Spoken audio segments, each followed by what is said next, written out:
liberty in the fires of hope and prayer. With boundless faith in our destiny, we solemnly declare.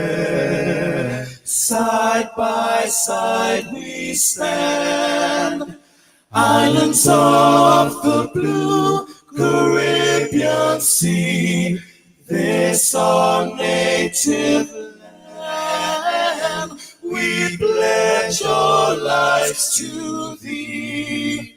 Here every creed and race find an equal place, and may God bless our nation. Here every creed and race find an equal place. And may God bless our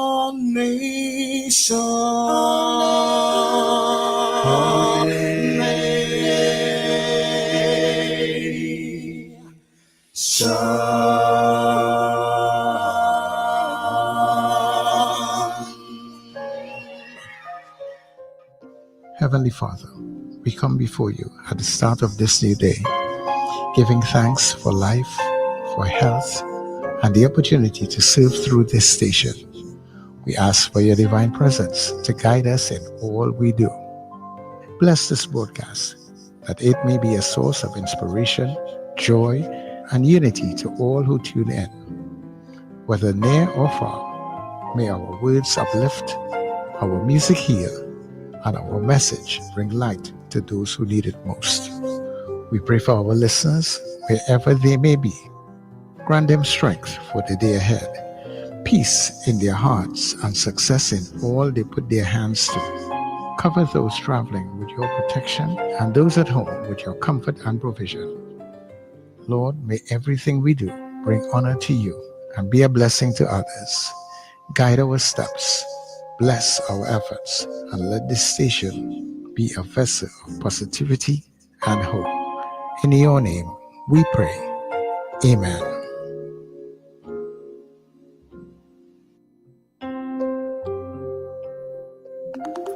Your voice, your soundtrack, your station.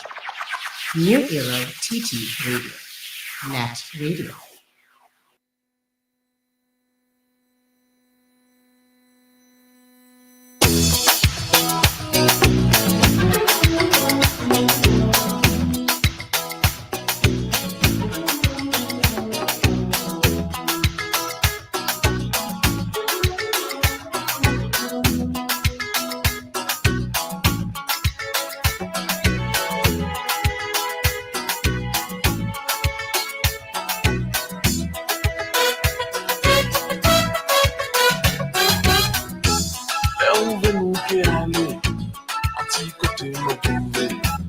Anti-côté qui caché, civilisation pas maniée, c'est où ça l'on est mené, la pomme pas qu'à trouver, doit de nous que goûter, en qui j'en la nati secret, oula, oulé.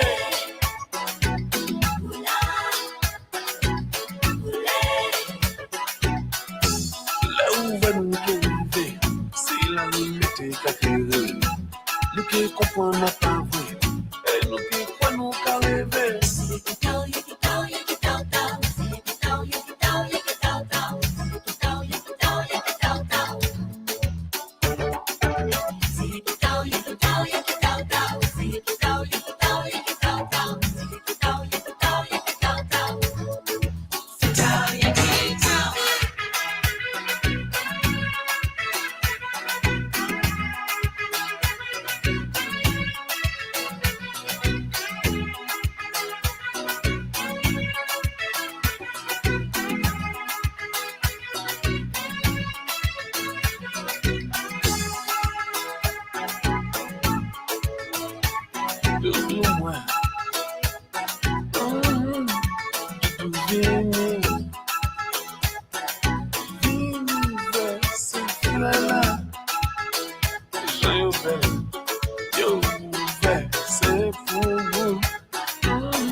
présent nous river, rêvons nous réalité. Et pas qu'à emmener, parce que quand c'est vous qui l'a, vous c'est la tête mener. L'argent dit manque arrêté. Pour moi, je préfère découvrir. En qui j'en la vie des secrets.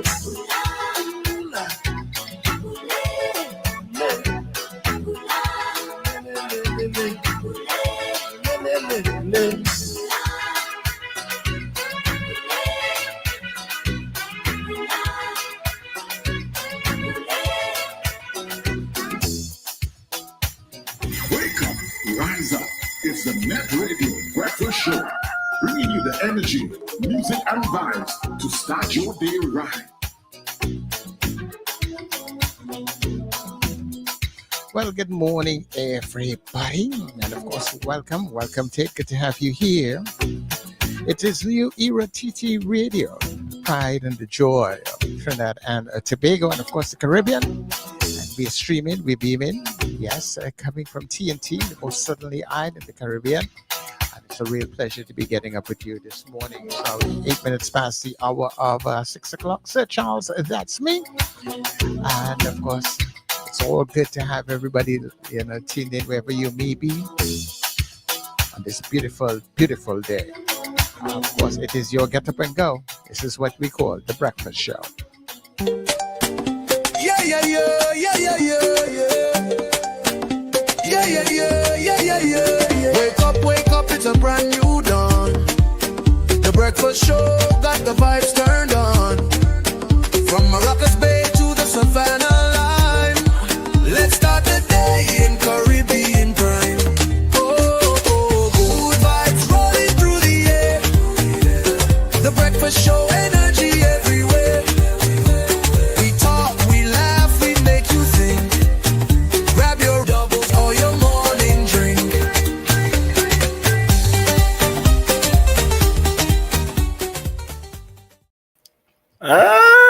Wake up, it's a brand new day. The breakfast show. Don't forget, learn those lyrics. It's going to come in handy one day. Yeah. Richard, yes. You forget to press your button. Bobs. I've been so busy. Dancing to your own music. I was busy dancing, but I was also checking on my good news story for today now. Well, while I was listening and getting my coffee and all of that stuff. But good morning to good morning to you, Wendell. Good morning to you, Sir Charles, and of course, good morning to our listeners and viewers across the planet, and of course, those of you in Trinidad and Tobago. And welcome to the breakfast show on this Thursday morning. It's pretty rainy. At least it started off pretty rainy this morning. It's still pretty cloudy outside, but fear not, we'll keep you company for the next 2 hours. So you know you don't have anything else to do but take us in for the next 2 hours on the breakfast show. Of course, in the next hour, we will be speaking with Minister Keith Scotland, Senior Counsel. In the next hour, he'll be our guest. So we'll be chatting. Of course, he's a candidate for Port of Spain South. Yes. And we'll be talking to him about how his campaign is going, because the countdown is on. It's just 4 days to the election. 4 days to the election. So all manner of things are going on. And we have some clips for you this morning that the production team worked very hard on getting it together. So so you will see all of that this morning. Over to you, Wendell. Good morning, Richard, and good morning, Sir Charles. Good morning, Trinidad and Tobago, and good morning, listeners and viewers all over this wonderful globe of ours. Of course, Saturday coming is the funeral of Pope Francis. I watched the movie Conclave yesterday, and I would highly recommend it. Isn't it riveting? Isn't it so interesting? It is. And they said it will shock you all. and a lot of it is very. They say a lot of it is very authentic. Eh? It's current. Yeah, a lot of it is authentic. What they actually do, Yeah, and I and you know what? Do like me. Also, look at it or interpret some of it through our local political lens, and you'll it because you can. Yeah, because it is political too. Yeah, it is It is very very political. Yeah, but I thoroughly enjoyed that movie. Political machinations and the aspirations for power. And it happens all over. All over. See, people carry secrets. So many secrets in their lives. It's amazing, you know. Yeah. And the Pope and the Vatican is not immune to it. No, because it's humans. Yeah. But that movie, I really enjoyed that movie. It's 2 hours long. It's worth the 2 hours. Trust me. And it's all about the election of a pope, right? The death and election of a pope. That's what the movie is about. Okay? But you will absolutely enjoy it. You know? So I highly recommend it. Anyway, happy birthday to my nephew's nephew, Jaden Christopher. He's 21 years old today. You know, so happy birthday, Jaden. Jaden is studying out there in Florida. You understand? So happy birthday, Jaden. My other birthdays have not come up. So if you have a birthday today, send it in the chat. We may very well greet. We might sing. You never know. You know, Richard and I sing, right? Yeah. And I know some birthdays. There were some birthdays last week that I didn't mention. I know Ria Ali's birthday was maybe about a week ago. Or who? Ria Ali, who used was on stage with me. Remember Ria? Yeah, you must know Ria. She has been acting lately. Not in a while, but she was just not recently because she gets pretty busy at school. Okay. But she's so I think her birthday was maybe a week ago or a little less than a week. I mean, I told her happy birthday, but I didn't tell her happy birthday on the show, I don't think. And well, I said to Sheldon, these are some of the birthdays that passed recently. But yeah, so Richard, you know who reached out to me yesterday on Facebook? Phil Naked. Oh, how's Phil? Yeah, all right. I told him how to find us on radio. You understand? Okay. But he reached out to me. He looks so different. I haven't heard from Phil in a while. A long time. Yeah, I haven't interacted with him on social media in a while, actually. Yeah, you know, and he asked for you, actually, you know? Yeah. So good morning, Phil Naked, if you're there, if you're listening. And good morning to all our wonderful people whom I will greet. Should I do the greetings now, Richard? Don't I do good news first? All right. Well, because it's kind of our good news segment. These people logging on is kind of like my good news, you know. But I know it is. So that's what I'm saying. It's part of our good news segment. Right. Well, let's get into the official. So do you think, Mr. Producer? Mr. Producer, me? Anyway, let's get into our the production team.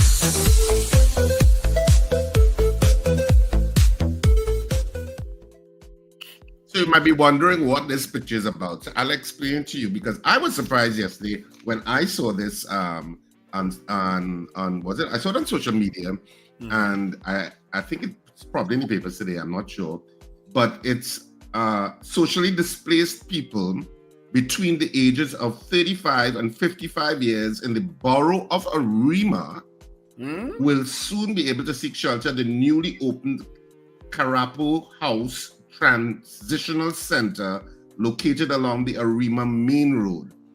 Now, I don't know. They have a road in Carapo called the Arima Main Road? I don't know.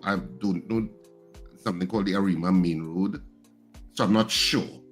But anyway, the point is that this socially displaced center, which I didn't know anything about, was kind of like out of the blue yesterday. I was like, what? Really? So it's the latest addition to the network of facilities that are part of the social protection system administered by the Ministry of Social Development and Family Services. During the ribbon cutting ceremony for the facility yesterday meaning April 22nd, Minister of Social Development and Family Services, Senator Donald Cox, described the homelessness as a complex issue that affects individuals from all walks of life. It is a challenge that requires not only immediate relief, but also sustainable solutions that would empower those affected to rebuild their lives with dignity and purpose, Minister Cox said. And this transitional home, therefore, represents a crucial step in addressing this challenge. It offers safe temporary accommodation for individuals who have been displaced due to a range of challenges, including natural and man-made disasters, economic hardship, and persons who transitions out of a youth facility. It is not simply about shelter. So it can accommodate up to 30 single adults at a time and will provide daily care, 3 daily meals, psychosocial support, and counseling access to medical care and life skills development. So I think that's some good news. I mean, of course, around the time of an election, all kinds of things open up, but I don't But this care. is an existing building. Well, this is something that they're now opening, so I assume it was refurbished and stuff like that. Okay. Yeah, I mean, I don't know. I know you were asking whether it was built from scratch. I mean, I have no indication whether it was or not. What I can tell you is that it cost approximately $2.6 million. The facility itself. All right. So that's our good news for this morning, Yeah. So I think that's positive. I also have some good news, and it's the people who join us very early on the morning here. Suzanne Jessup at 4:08 says, "Good morning, guys. Sir Charles, Richard, and Wendell. Love always from Suzanne, Suzette, and Gemma."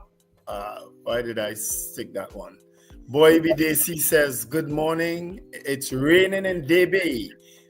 Steph said, "Good morning, guys." And that's at 5:36. Shouldn't you be at the gym? Rena Buru Jennings at 5:45 says, "Good morning. Overcast in Pity Valley." Ingrid from Tucson, Arizona says, where did Ingrid message go? All right. Good morning. Blessings from Tucson, Arizona. Alistair Hart says, "Good morning, guys." Brent Hackshaw at 6:01. "Good morning, gentlemen. Blessings to you." Carol Rivera says, "Blessings and good morning." Brent Hackshaw also asks, "If time permits, advise on the colors that is prohibited." You can wear any colors, Brent. We spoke with Ms. Narciscope with that last local election. You can wear any colors. You just can't wear insignias. So you can't put the political party insignia on your t-shirt. But you can wear any color on election day. And you can't pretend that you're a plant lover and it have nothing to do with the politics. Okay. I like that one, Richard. Patricia DeFore says, "Greetings all, good morning." Robert Taylor from Fernandino says, "Blessings to you all." Marcia Rock says, "Gentlemen locked on in Orlando, do have a great day." Where am I missing? Marlon Motley says, "Greetings and salutations." Wayne Ramsey, "Good morning, guys." Lambert Bruce says, "Good morning from Eldo." I guess that's El Dorado. Slick Money Grip, "Good morning, gentlemen." Miguel Gonzalez says, "Good morning." Erica Charles, that's a brand new name, says, "Thank God for life, love to all, and God bless our nation." Far Rockaway also says, "Good morning to all you beautiful people, one love." Ambrose Blah from New York says, "Good morning to the breakfast crew." Champion of Democracy, Child of God says, "Good morning to you, gentlemen. Rainy day ahead." Annie Bunyan says, "Good morning, guys." Good morning, Annie. You got up this morning or what? Annie don't miss the show.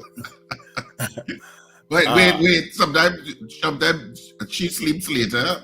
Let me tell you. Yes, I know her business. So sometimes she sleeps late. So she's up early this morning. Okay. I know right now she's laughing. Good morning, Marlon. Marlon Murphy. Champion of Democracy, Sir Charles, he's asking, "Why don't you have a profile picture at least?" So Sir Charles, Richard can fix that, Sir Charles prefers it this way. Yeah. No, this is good. This is branding there. Yeah, because the branding is consistent. Okay. Miguel Gonzalez from Arima Main Road now. Okay. CJ from New York says, "Good morning, everyone." Chris said, "Grand rising, gentlemen." Good. DL says, "Good morning." And Lincoln is on the chat. Brent, good morning. Who's Brent? Who's Brent Lincoln? Hey, Lincoln, like he tripping off this morning. And then he said, "Good morning, Wendell." He calling you Brent, Richard? No, there's a Brent in the stream. Yeah? Okay. Mrs. R says, "Hi, good morning." And Kumuto Highway is opening today, Richard. Yes, I'm so interested. I feel like I wanted to drive down there and see what's going on, Well, pass and pick me up now. Yeah, but I don't know if I'm up to it. Lincoln confirms it's Brent Hackshaw. He's telling good morning. Lincoln, you can message Brent personally. I don't know. Is it like a full-fledged like 4-lane highway, 2 east, I 2 don't know. west? I don't. Or is it just a wide? Is it just a wide single road? I don't know. I saw. Where did I see it on social media or news somewhere that they were opening it? That's supposed to take you, but this is the first part of it, isn't it? Yes, because the one off the high, when you turn off to go to Kumutu off the highway, that remains as it is. Yeah. But at some point in time, it turns into a highway. Because you remember that's a single lane road going through there. I know the road to Kumutu, but I don't know where that highway is. Where it starts and where ends. It starts, yeah, where it starts. Well, so I was a little confused. I thought it should ideally be the Churchill Roosevelt Highway branching into that highway that takes you to. It's supposed to take you to Grandy, isn't it? Yes. Right. Yes. So, we'll see. I mean, I'm sure there'll be footage of it, and if I get footage, we'll show the footage tomorrow. No, well, let's go. Unless we go and get our own footage. Well, that was it. Pass and pick me up today, and I'll pack a picnic basket. It's right up the road. It's right up the road. And tonight is the meeting in Grandy. Tonight the PNM is in Grandy. So really? what a time to open the highway. But it's not going straight to Grandy anyway. But you gotta love PNM, yes. I was wondering why, that whole stretch to Grandy, which is not my favorite road in Trinidad and Tobago, but there is so much land on either side that you could build a really good highway to head into Grandy. Yeah, and rather than this one direction for each traffic, and of course, there have been notorious accidents on that road. Yes, because of all the dips. And people trying to overtake when there is a dip and don't see that another vehicle is coming up the road. So, but if you had the 2 lanes, it will help mitigate that. Even though, of course, people are going to want to go faster, but you could control that. So I always wondered why they haven't done that. Just like I've often wondered why they haven't extended the priority bus route further east. Yeah, because it went all the way to Grandy, I believe. That train line. So I always wonder why they have never naturally continued it. But where has they never been a passing project. Richard, after all right, at the very edge of the bus route, eastwise, there's a space there. But I don't know, you might have to disrupt a lot of people going through, as you go through.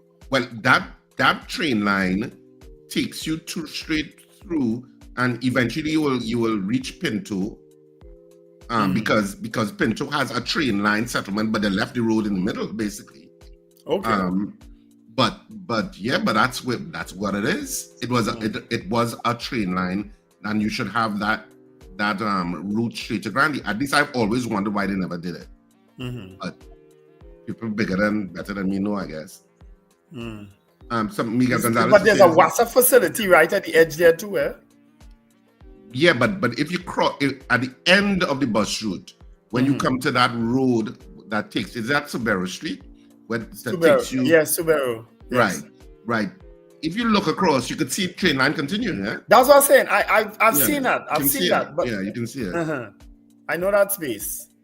Yeah. So, I've always been puzzled why they never did it. But Miguel Gonzalez is saying they have a link road on the Kumutu train line. He's describing the highway. Oh, is that the highway? Okay. Yeah, but he also says further down that the train line goes through Wallerfield and Kumutu. Right. So that's what I'm saying. It exists because it was a train line. I know one of my good friend Ricardo had always felt that closing down the train was such a bad idea that was done. I think it was done by Eric Williams during Eric Williams' tenure. And he always felt it was a wrong decision. That they should have kept it. Well, it would have modernized over the years, but they should have kept the train. We are big fans of them bringing the what they were calling it? The rapid rail. The rapid rail. Yeah, the rapid rail. We are big fans of that. Yes. That they should do it, and it will facilitate ease of public transport across the country. Yeah. And they have all kind of rapid rails and monorails now that are automated. So you don't have to study, like PTSC is a public holiday, so we're not running, You know what Teachers can run through holidays. Yeah. You know what I had the pleasure of riding on?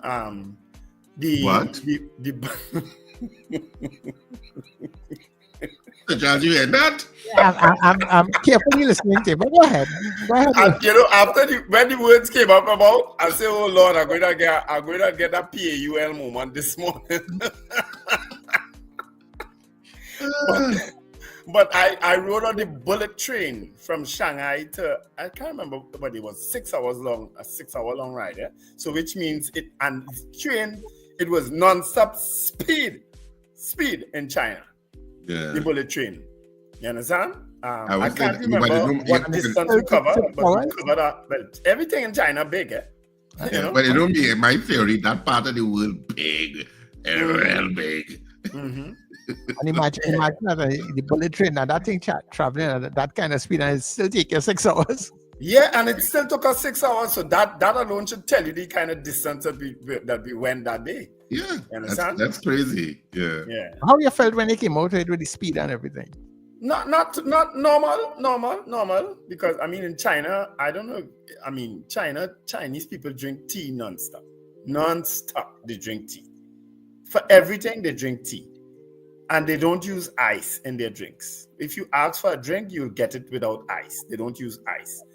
Chinese people are a special bunch of people, you know. They're special, you know. Yeah. But Wendell, I suppose we could take off Miguel. But getting back to the politics, I saw this video last night by NCW, and of course people should know NCW. And of course, he's one of the supporters of the UNC Yellow. He's a big social influencer, very popular, and he apparently he was robbed last night. But I'll just let the video play, and then we have another one. Then I'll do the newspapers, and then we can open up the lines to take some calls on those videos. So I'll play NCW's video first. Blessed night, everybody. Just a quick statement of what you guys may see circulating. It's true, I was held up tonight at gunpoint and demanded to hand over. I don't walk with cash. And when I had no cash, they took my vehicle, right?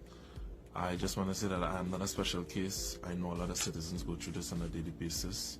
And this is one of the reasons why we need change. We need change because it's ridiculous. It's ridiculous, right? I just want to say thank you to all the well-wishers, everybody who call, who message to find out if I'm okay, all right? Thanks to the police, but I want to give a double thumbs down, and it's not because we're in election are saying this, it is true.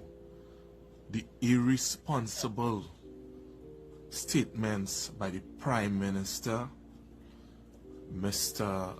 Foster Cummins, and Kareem on platforms stating that influencers get all this money and paying this picture, which they have no facts of, made me and every other influencer who's speaking up a target, and that is the truth.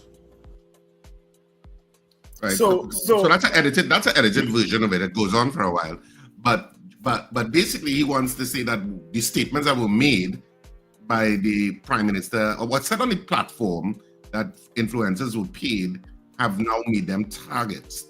So I don't know. That's something I suppose. That is a huge stretch. Yeah. I mean, NCW. I don't know if you know, I was robbed too. Plenty of people in this country who were robbed, you know. So to blame it to say that it's because of a statement made by somebody that you were robbed. I don't know what country you live in, because we have had thousands of citizens robbed in this country.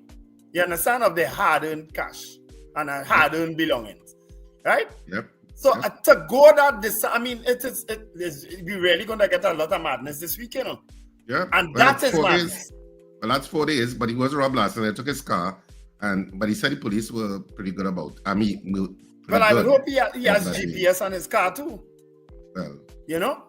But I don't know that he went into all of that into the rest of the video, but because I didn't. I watched most of the video. What was the circumstances in which he didn't even explain that? No. Where was he? What time? I don't know. Was he in his car or out of his car? Well, it was a carjacking because he was either going into his car or he was in his car. So I don't know, but anyway, but he was robbed and they took his car, and Right. so he's basically saying that he feels as if it's because influencers are targets. So that's some of the news, but also now another incident that took place was, and the Prime Minister had to do a video last night. I think it's in our news today. Is that I think so that the WASA workers, that the government is not about to privatize WASA, and he had to answer because of some statement that a member of the PSA said on the platform, because it's 4 days before the election, so there's lots of things happening. Your head only, Wendell, it's like your head goes, what? Oh, something happened over there. What? Oh, God, what? Oh, what? Oh, what? That's how you are. It has so much bacchanal taking place for this election 2025. But let's hear what the Prime Minister had to say. Citizens, it has been brought to my attention that on a UNC platform last night, the head of the PSA, the Public Service Association, has made a completely false allegation and is trying to manipulate the minds of our WASA workers and the population.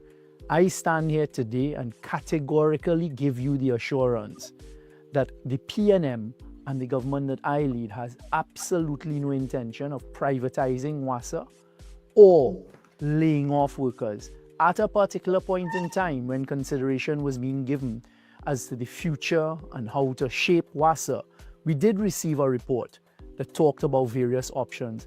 As you now know, that was rejected, and what we did instead was we restructured the management of WASA. We have a new CEO in place. We recruited a new CEO. What you saw was the then Minister of Public Utilities, the Honorable Marvin Gonzalez, work with WASA to increase water supply across Trinidad and Tobago. And now we're at the highest level of water supply. That was done with the assistance of our WASA workforce. So please reject these lies from the UNC platform, and in particular, reject the head of the PSA and all of her falsehood, her lies. We will continue to manage WASA and to do it well with our WASA workforce. Yeah. So you're getting it live and direct. I mean, two different stories, but certainly the Prime Minister felt upset enough to do a dedicated video to the issue. Yeah, because they driving fear and panic into people, and some of the things that people are saying. That's what's happening. I mean, yeah, but this election can't come soon enough, no, and finish soon enough. But that messaging is coming on both sides of the platform also, you know. Yeah, but I don't doubt it. Because I don't doubt it. On the other side, But Sir Charles, hold on, let me correct you. A lot of the messages that are being, a lot of the things that are being said about the UNC, the warnings, coming from UNC people themselves, you know, former UNC people, coming from Jack Warner, coming from Philip Alexander, coming from Ansel Roger. That's the people who align themselves with the UNC. Those are the messages that the panic messages are coming on the other side, you know. I don't know that. I mean, the issue of the promises that the UNC making, the PNM responding to it and say, and as a matter of fact, independent thinkers responded to it and asking, where you getting the money from? And the response was, we will find the money.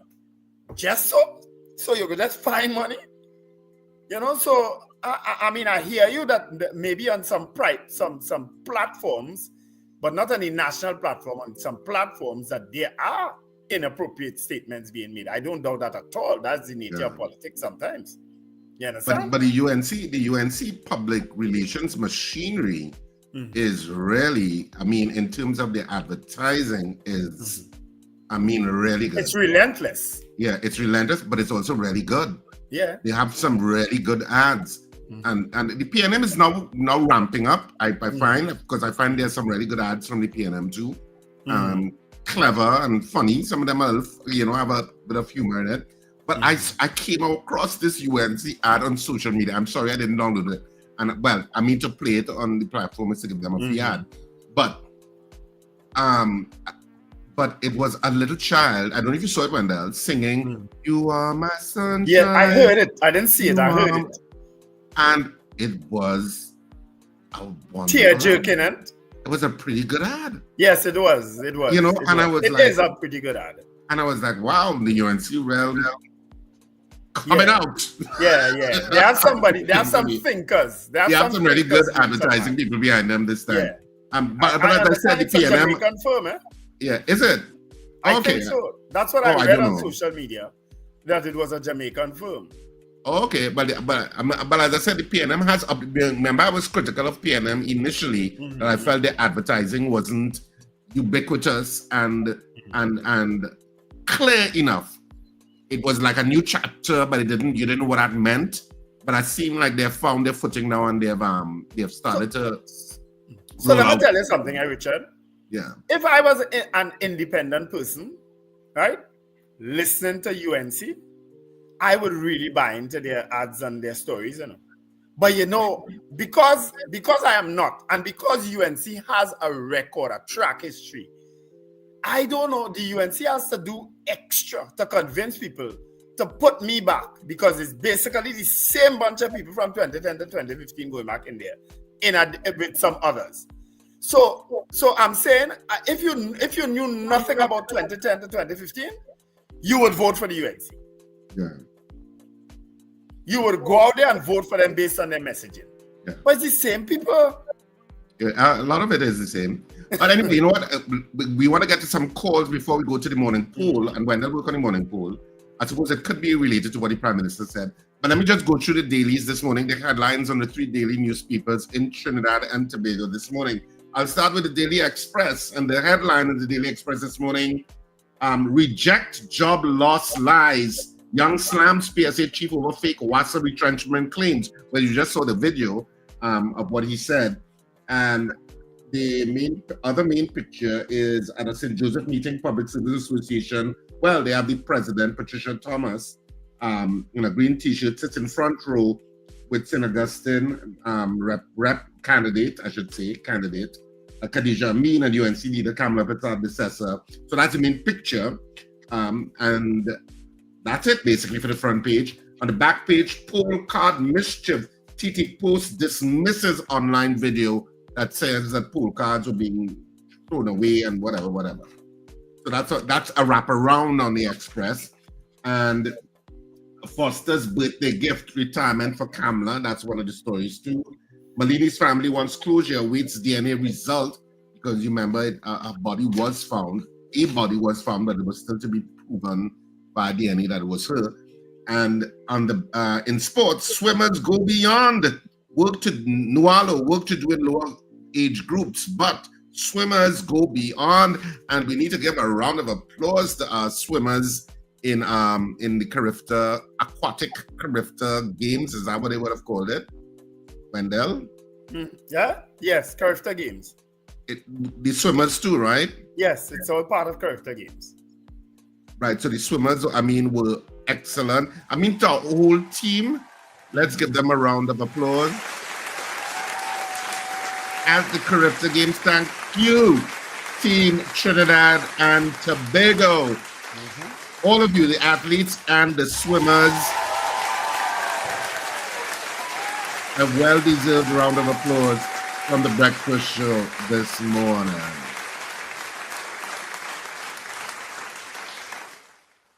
Yeah. Excellent. Let me say good morning to Charmin and also to Black Pearl and the folks out there at GNC Auto Security. Right, so the Trinidad and Tobago Guardian, more election patrols. Police to step up security amid reports of plot to disrupt polling day. Ready to vote. 103-year-old Leonard Lessie displays his ID card at his Upper Pashley Street Lavender home yesterday, and he says he's ready to vote. Jack threatens lawsuit over Rowley's attack on PNM platform, and the EBC defends itself against UNC collusion claims. All of that is on the front page of The Guardian. On the back page, TNT splashes 23 gold medals. Well, we just gave that round of applause. So you know we ain't lying. And the front page of the Newsday today, NTA leader makes last call before election. Choose your leader wisely. That's the front page, and there is a picture of Gary Griffith and the NTA crew on the front page. pointing directly at you, saying choose your leader wisely. NACTA, any number can play on Monday. Even the pollsters are confused as to what exactly is going to happen on Monday. I tell you, I can't have enough popcorn. It's going to be a close election. Very close. Yeah, it's going to be. The back page, TFT and the Character Aquatics Championships with 59 medals and double gold in open water. And there are pictures of some of the winning team. Zachary Anthony, who won the Crifter Open Water 5K males, 16 to 18 race at Shagville Beach, Chaguaramas. Dominic Hilton of Cayman Islands, Wright placed second, while Martinique's Nicholas Anai Thierry Wright was third. Puran is Wisdom T20 Cricketer of the Year, and TT Under 15's Beatley Wards placed second in Rising Stars. So that's it for our 3 dailies this morning in terms of the headlines. So you know what editors thought were the most important news to put on the front pages this morning. You now know them.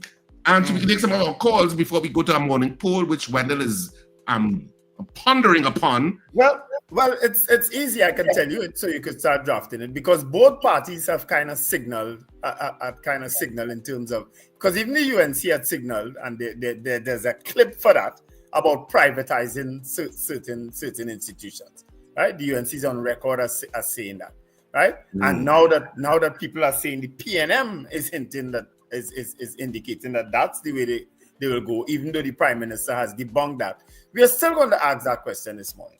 Do you believe that some of these state enterprises should be privatized, will be privatized, yes or no, regardless of who wins the election? All right, no problem. Will be privatized. Okay. Cool. And I want to answer quickly, Champion of Democracy. Hold on one minute before you go to Champion of Democracy, because we invited the callers and they started. Let's sit down as they come. Caller, good morning. Thanks for holding on. My apologies, Sir Charles. You're in charge.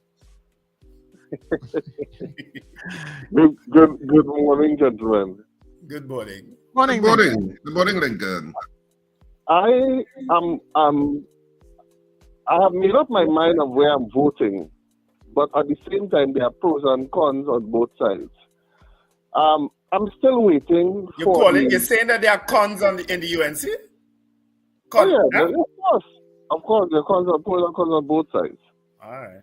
Right? I'm still waiting for the ferry, for a nail to be found on the port of Tobago for a ferry to Tobago. Right? I'm still waiting for the highway to Toco, not a little after Valencia there. Right?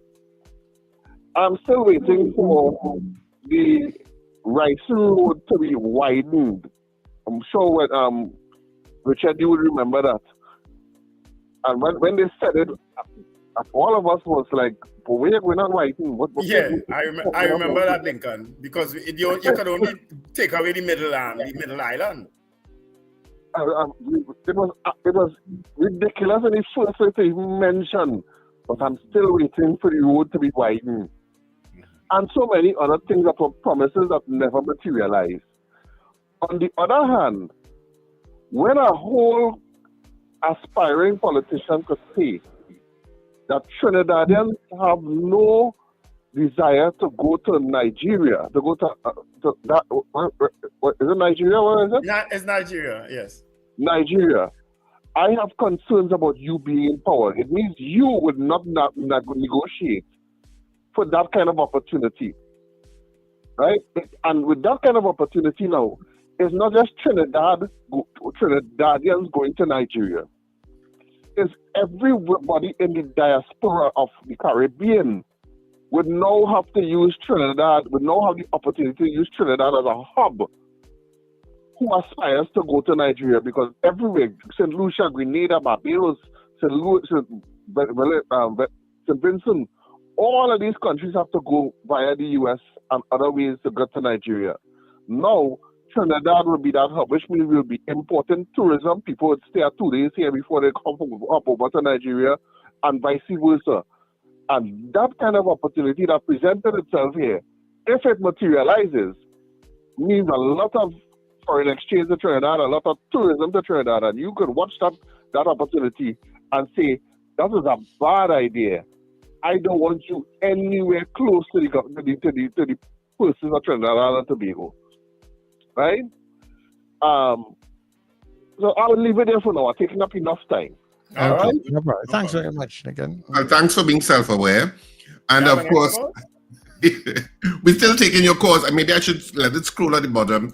Of course you can subscribe and like our YouTube page. Like and subscribe, please. You know our goal is to get 100,000 subscribers. We have big goals here. And so we are on our way, because every footstep is a step forward. So subscribe and like and subscribe on our YouTube and Facebook. And of course, you can share the feed too. And of course, you can also go to our website at newerattradio.com. So newerattradio.com.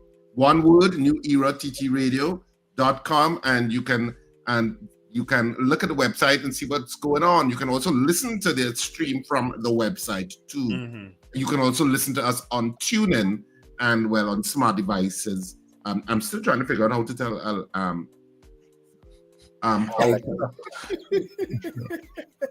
You dare not say that word now. You mess up your whole morning. Too loud, because hey, what you want? We have a caller online there, guys. Good morning, P. Caller. Good morning. I would like that last caller understand that Rome was not built in a day. I keep hearing, even from the last incarnation, Power 1 or 2, always speaking about promises never materialize. From my best estimation, PNM governs for today and tomorrow. UNC tries to govern for today only. When you hear government speak about a port in Toku, a highway to Toku, widening of lanes, etc., etc., it's not a 5-year plan. It's a 2030 plan. And before a 2020 plan. We were not getting a train in 5 years. We didn't get the government plaza in 5 years. Point 14 highway was not built in 5 years. The government has shown that they started building the highway to Toku, from Valencia to Toku Main Road, which took them approximately 3 to 4 years. And then the government also promised a highway from Komutu to Manzanilla, which is going to be open today from Komutu to Sandy Grande. It has to be built in phases. And yes, Richard, the highway, the entire design plan is from Churchill Roosevelt Highway to Komutu Manzanilla, but it is built in phases where there's least disruption to the society. And then you also have EMA issues from the Toku Main Road up to Toku, where you have to strategically look at the environment before you construct these roadways. Expanding Ryson Road was already started, right? It's going on in phases, similar to what's going on with Marval Access Road, building the 3 lanes, the reversible lane, which has already started.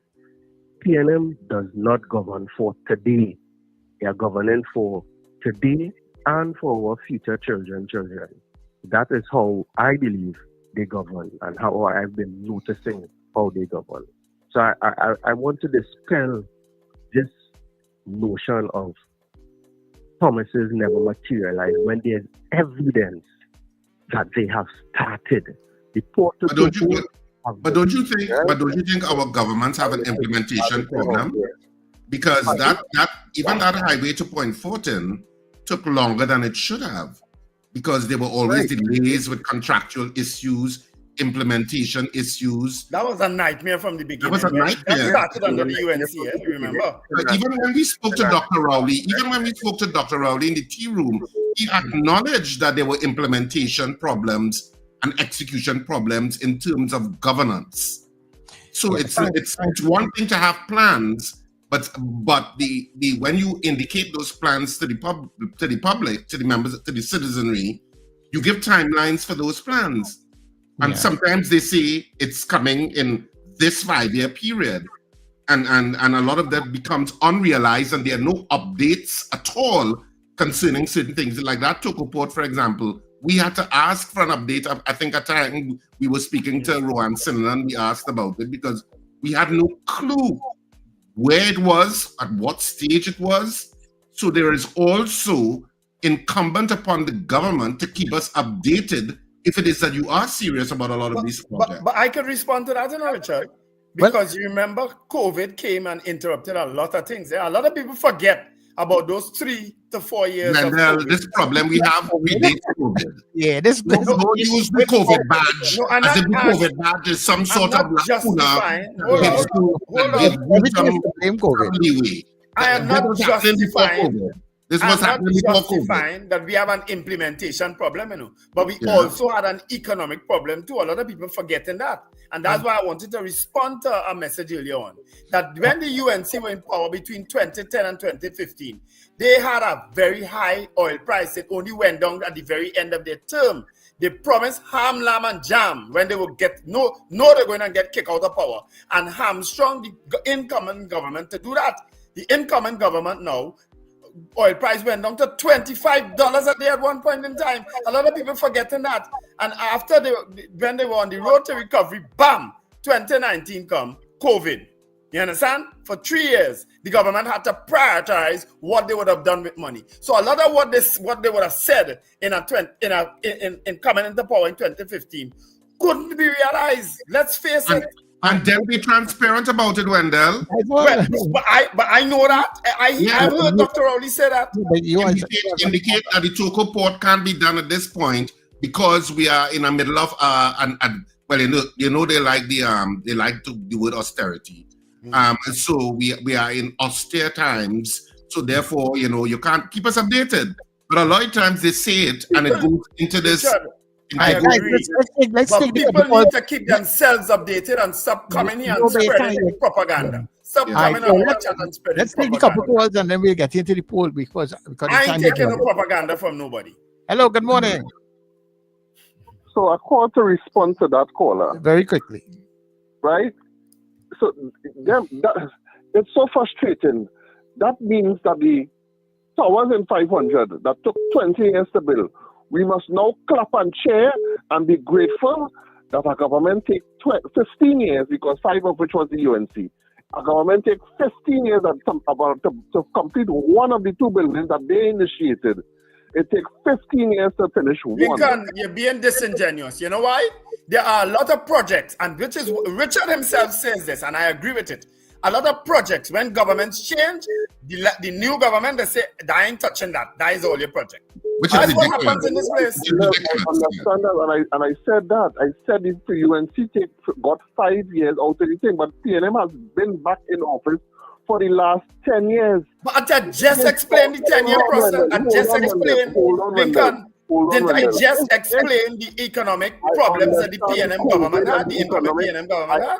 And then COVID, didn't I just explain that? I understand all that what you're saying. However, all I'm saying is confirming what Richard said. You need to, if things has changed, you need to come back to the population and say, hey, this is what's going on. We can't fulfill that promise anymore. And we have to hold our hands on certain things and re-sensitize us to the promises that you guaranteed us. You're talking about being blunt and factual. No government does that. No government does that. Right? No government does that. It's true. No government does that. Let's be real. No government does that, Lincoln. No government does that. Could you stop trying to overtalk me and give me a hearing? No, because you're being disingenuous. You're smarter than that. When I hear a manifesto, I expect the manifesto to be something that could be done within the 5-year period that you in office. Are you crazy? All right, okay. If it can't be done, say this is a 2020 vision. It's a 2030 vision. We all know that from PNM. It changed. The last caller said it can't be. It's a 2030 plan, but it can't be done in 5 years. I wonder if you recognize from now to 2030 is 5 years. That is where you could make that argument. Yeah. Because the vision hasn't changed. It changed from 2020 to 2030. Wendell, which is in itself indicative that we couldn't even complete it by 2020. Because, and I'm not blaming because the PNM. The government changed, Richard. Yeah, I'm not that well. I'm saying, and I'm not blaming the PNM. I'm just blaming generally governance of Trinidad and Tobago can be so muddled and ridiculously fettered in dealing with the issues of the population. They couldn't even, between the two of them, achieve 2020. So we had to say, okay, we're going on to 2030 now.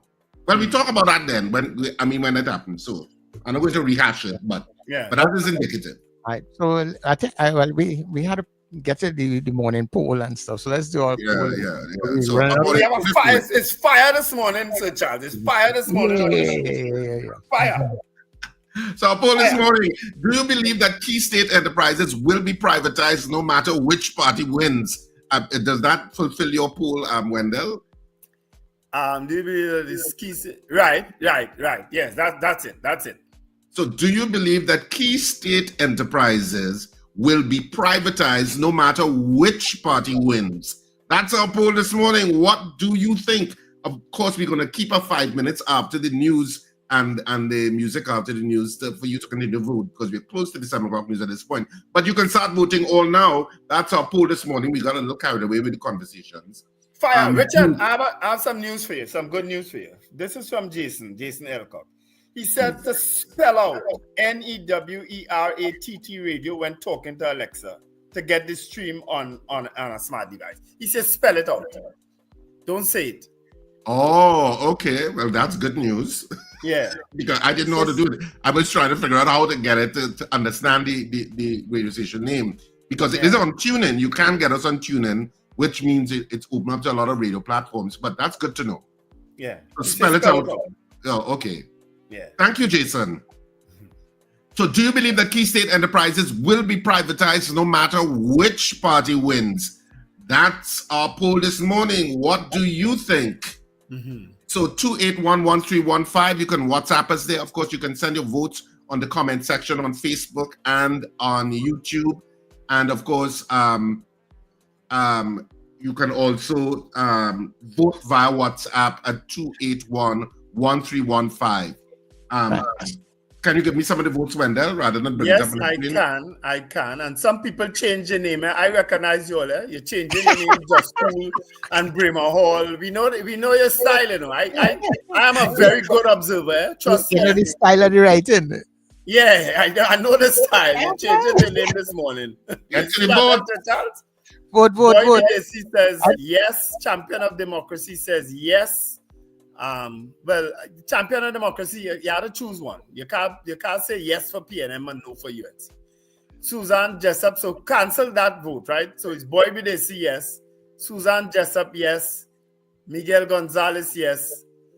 Alistair Hart, you also have to fix your vote. You can't say yes for one and no for the other. Yes to the poll, DL. You're coming back with your chippiness, champion of democracy. Susan Jessup says yes. Especially Port of Spain. I don't know what that means. Julia Batiste says yes. Beauty Culture says yes. No, well, she didn't vote, sorry.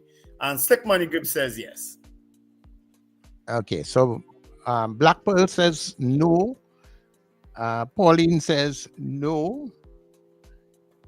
And okay, that's it.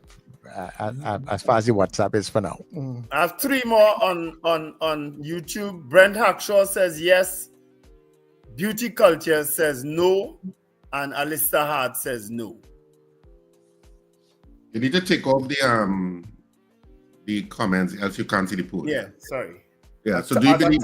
I have that fancy laptop where you scroll with your hands, you have to take a touch now. Yeah, So once I touch it, it comes out, it shows up. Once you touch, problems happen, apparently. My fingers always get me in trouble, trust me. Yeah, apparently. Anyway, we will continue to vote on the poll throughout our news and the sound that plays after the news and our ads. And when we come back, we'll give you 5 minutes to continue voting before we get into the interview with Keith Scotland, Senior Counsel, who'll be joining us in the next hour to discuss what the hell is going on in Port of Spain South, you know, and stuff like that. And crime and this robbery with NCW and that social, what is social media influencers are being targeted because of statements made on a platform. That's the accusation he made, and he called names, Fellas and them don't know what they're doing, huh?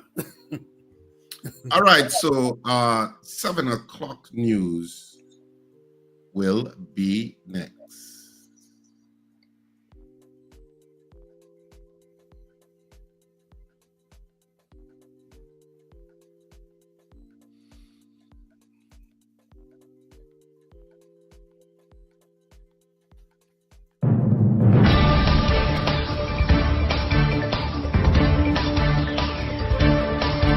The news you need, the clarity you deserve. Local, regional, global. This is Net Radio News Now. Good morning. This is your 7 a.m. news on New Era TT Radio. I'm Amanda Mitchell. The Elections and Boundaries Commission has strongly condemned circulating documents falsely labeling its chief election officer and several returning officers as affiliated with a political party. The Commission confirmed the matter has been referred to the Trinidad and Tobago Police Service for investigation. The EBC emphasized that these unfounded assertions grossly misrepresent the truth and pose a direct threat to the integrity of the electoral process ahead of parliamentary elections scheduled for Monday, April 28th. In their statement, the Commission reaffirmed both the CEO and all returning officers remain fully committed to the principles of impartiality, professionalism, and the democratic values that form the foundation of our institution. In related news, TT Post has dismissed claims that its delivery officers were responsible for scattered electoral poll cards found on a sidewalk. The Postal Service stated that a comprehensive internal investigation found the allegations to be baseless and a deliberate attempt at political mischief. TT Post assured the public that all poll cards are meticulously logged and tracked to ensure accountability at every stage of delivery. Reservoir levels across Trinidad continue to decline despite recent rainfall. According to WASA's update released yesterday, all major reservoirs are currently below their long-term average capacity. The Arena Reservoir now stands at 56.57% capacity, down from 58.77% last week, while its expected long-term average is 66.7%. More concerning is the Hollis Reservoir, which has dropped significantly to 49.84% capacity from 55.45% recorded just last week. Its expected long-term average is 56.27%. The Navet Reservoir has also decreased to 53.70% capacity from 56.79% last week. Only Tobago's Hillsborough Reservoir remains above its long-term average, currently at 68.8% capacity, though this represents a decline from 74.9% last week. Prime Minister Stuart Young has firmly denied recent claims that the government plans to privatize the Water and Sewerage Authority. In a video statement, he addressed public concerns, saying, "Do not be misled. There is no plan to privatize WASA or to get rid of WASA workers. The continued attempts by those in opposition positions show signs of desperation." Meanwhile, opposition leader Kamla Persad-Bissessar has criticized the ruling party's campaign approach at a UNC meeting in La Jolla. "In all my years, I have never seen any party run such a negative campaign," she stated, arguing that citizens and the economy are suffering while the government focuses on politics rather than addressing crucial issues. Persad-Bissessar also questioned Prime Minister Young's earlier statement that he was not Rowley 2.0, suggesting it showed a lack of gratitude toward former Prime Minister Keith Rowley. Caribbean Airlines has reported steady progress in negotiations with the Trinidad and Tobago Airline Pilots Association regarding their 2020 to 2023 collective labor agreement. Following the successful conclusion of the previous agreement last December, bilateral discussions began in February. A key achievement has been a 4% retroactive pay increase for pilots covering the 2020 to 2023 period, with payments already processed on April 11th. While several articles remain under discussion, the airline expressed optimism that a full settlement will be achieved soon, with negotiations continuing in good faith. You are watching and listening to New Era TT Radio News. In business news, the National Gas Company and other companies within the NGC Group have made significant strides in the African market. According to the Energy Chamber of Trinidad and Tobago, the National Energy Explorer, one of National Energy's fast cruise supply vessels, has been awarded a charter to support offshore operations in West Africa. The vessel will serve as a vital connector in offshore operations, providing rapid transport for crew, equipment, and essential supplies between onshore and offshore facilities. Head of Vessel Operations, Kevin Phillips, stated, "Taking the National Energy Explorer to West Africa shows the strength of our company's training, teamwork, and commitment to excellence. We are ready to represent Trinidad and Tobago and deliver world-class service." In international news, U.S. President Donald Trump has criticized Ukrainian President Volodymyr Zelensky for allegedly hindering peace negotiations after Zelensky stated Kyiv would not recognize Russian control of Crimea. President Trump claimed a deal to end the war was very close, but Zelensky's position will do nothing but prolong the conflict. U.S. Vice President J.D. Vance outlined the administration's vision for a deal, saying it would freeze the territorial lines close to where they are today, implying both Ukraine and Russia are going to have to give up some of the territory they currently own. Ukraine has consistently maintained it will not surrender Crimea, which was annexed by Russia in 2014. This has been your news on New Era TT Radio. Up next, The Breakfast Show continues with Wendell, Richard, and Sir Charles. Thanks for your kind words yesterday, gentlemen. I'm Amanda Mitchell. Have a wonderful day ahead. That was news now. Stay informed with New Era TT Radio, Net Radio.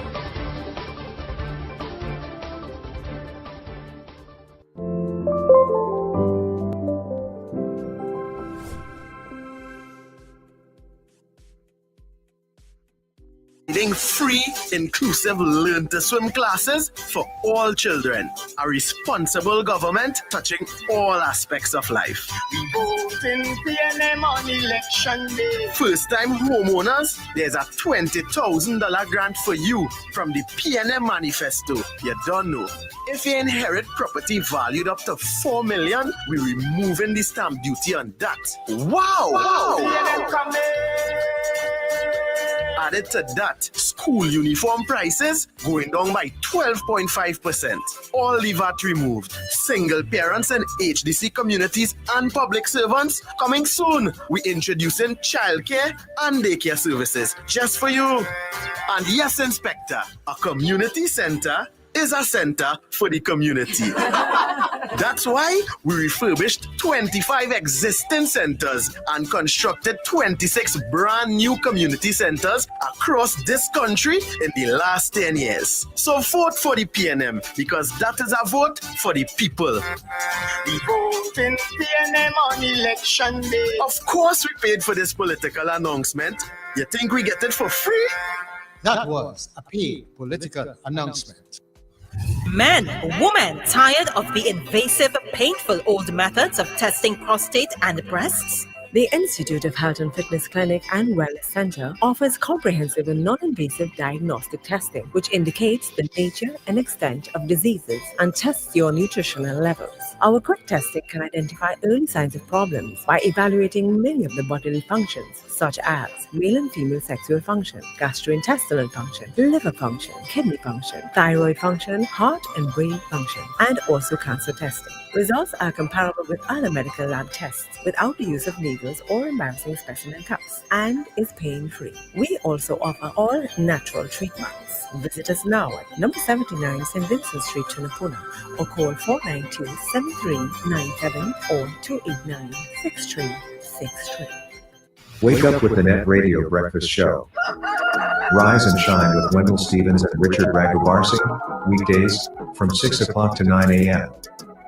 Start your day feeling good, energized, and informed as we tackle the biggest issues of the day, get you where you need to be on time, and keep you in the know about everything that matters. With elections coming up on April 28th, we bring you insightful discussions, expert analysis, and the latest updates so you're always ahead of the curve. Mornings matter.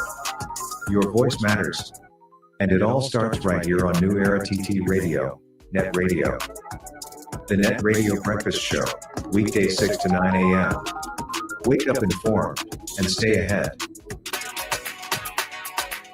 For all these blessings, we have to say thanks to the Almighty, man.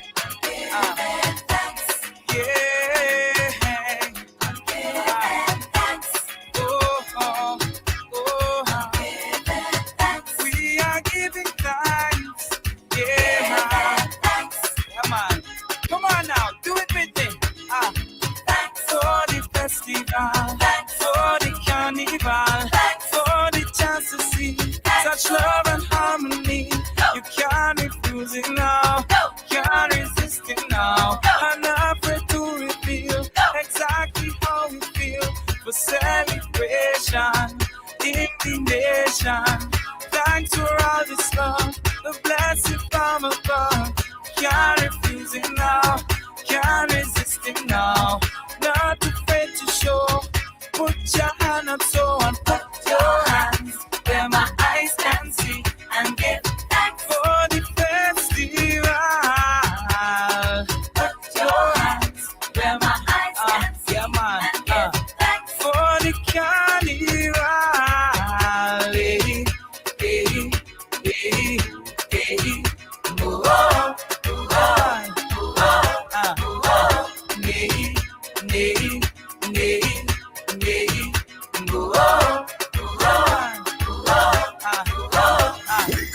Rise up. It's the Net Radio Breakfast Show. Bringing you the energy, music, and vibes to start your day right. All right, everybody. So we are back inside hour number 2 of your breakfast show. So we welcome you if you're just joining us, guys.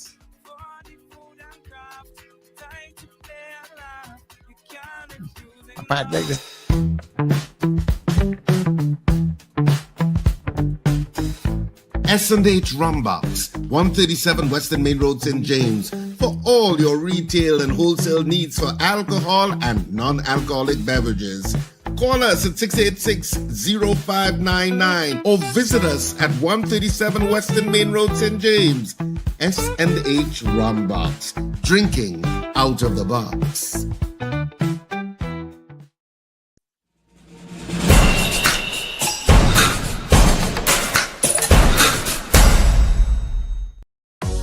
We read and we ready the new chapter.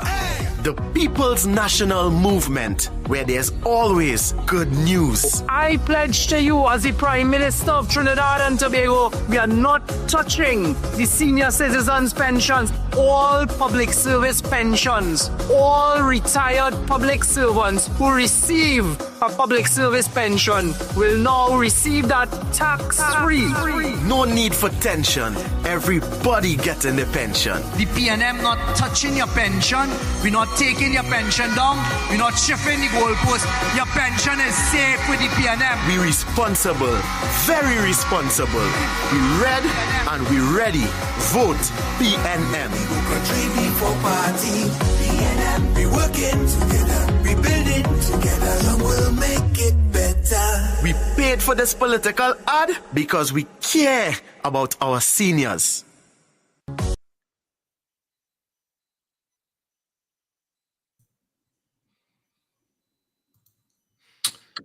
Of course, we are back, but I know. Take a jab at you at the end of that ad.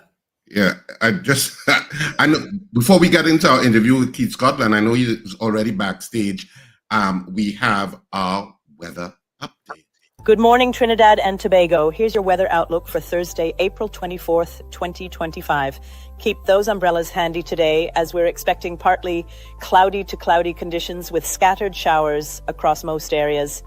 These showers will range from light to moderate throughout the day, but we should see conditions improving as we head into the evening hours. I should mention that there's a medium chance some of these showers could intensify, becoming heavy, or even developing into thunderstorms. If you encounter these heavier systems, please be cautious of gusty winds and the potential for street or flash flooding in low-lying areas. Tonight will be mostly fair, though we'll still see some light to moderate showery interruptions. Temperature-wise, we're looking at a warm day ahead. Trinidad can expect a maximum of 33 degrees Celsius, while Tobago will be slightly cooler at 31. Overnight lows will drop to about 24 degrees in Trinidad and remain a bit warmer at 27 in Tobago. The heat index today will make it feel like 34 degrees in Trinidad and 33 in Tobago, so stay hydrated. For those heading out to sea, expect moderate conditions with wave heights between 1.5 to 2 meters in open waters, dropping to about 1 meter in sheltered areas. Today's high tides in Port of Spain occurred at 1:17 this morning and will happen again at 1:34 this afternoon. Low tides will be at 7:12 this morning and 7:27 this evening. In Scarborough, high tides were at 12:21 this morning and 12:17 this afternoon, with low tides at 6:06 and 6:44 this evening. The sun rose at 5:51 this morning and will set at 6:17 this evening. That's your weather update for today.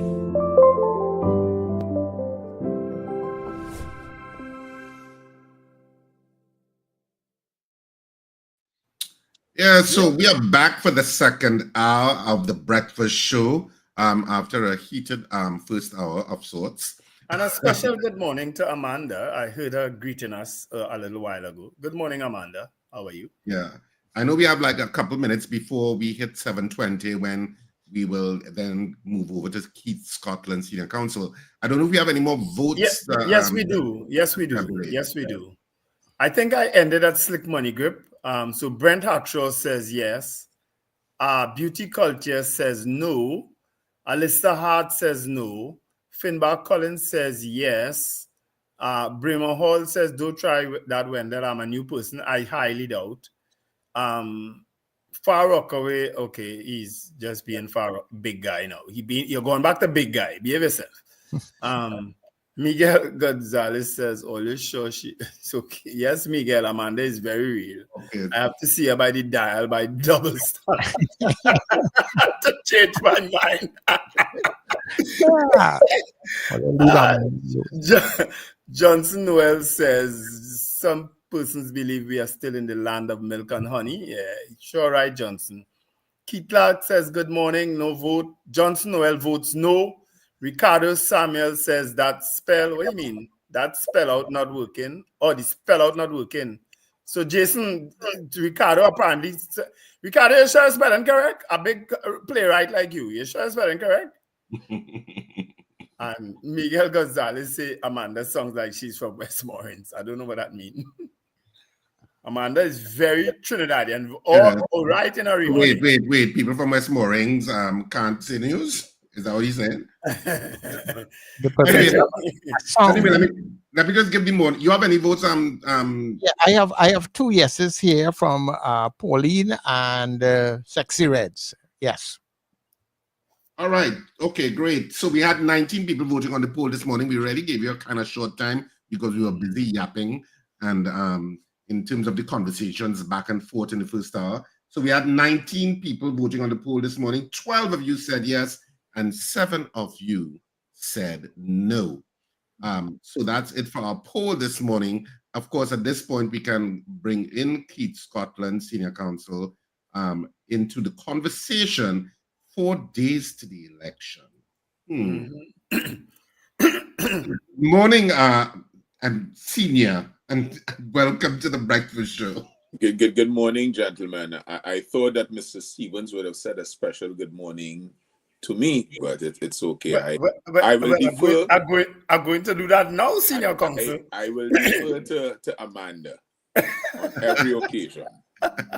Good morning, Minister Keith Scotland, Senior Counsel. Good morning. Listen, last night, good morning, Trinidad and Tobago. Last evening, Richard and listeners, I have to tell you, right?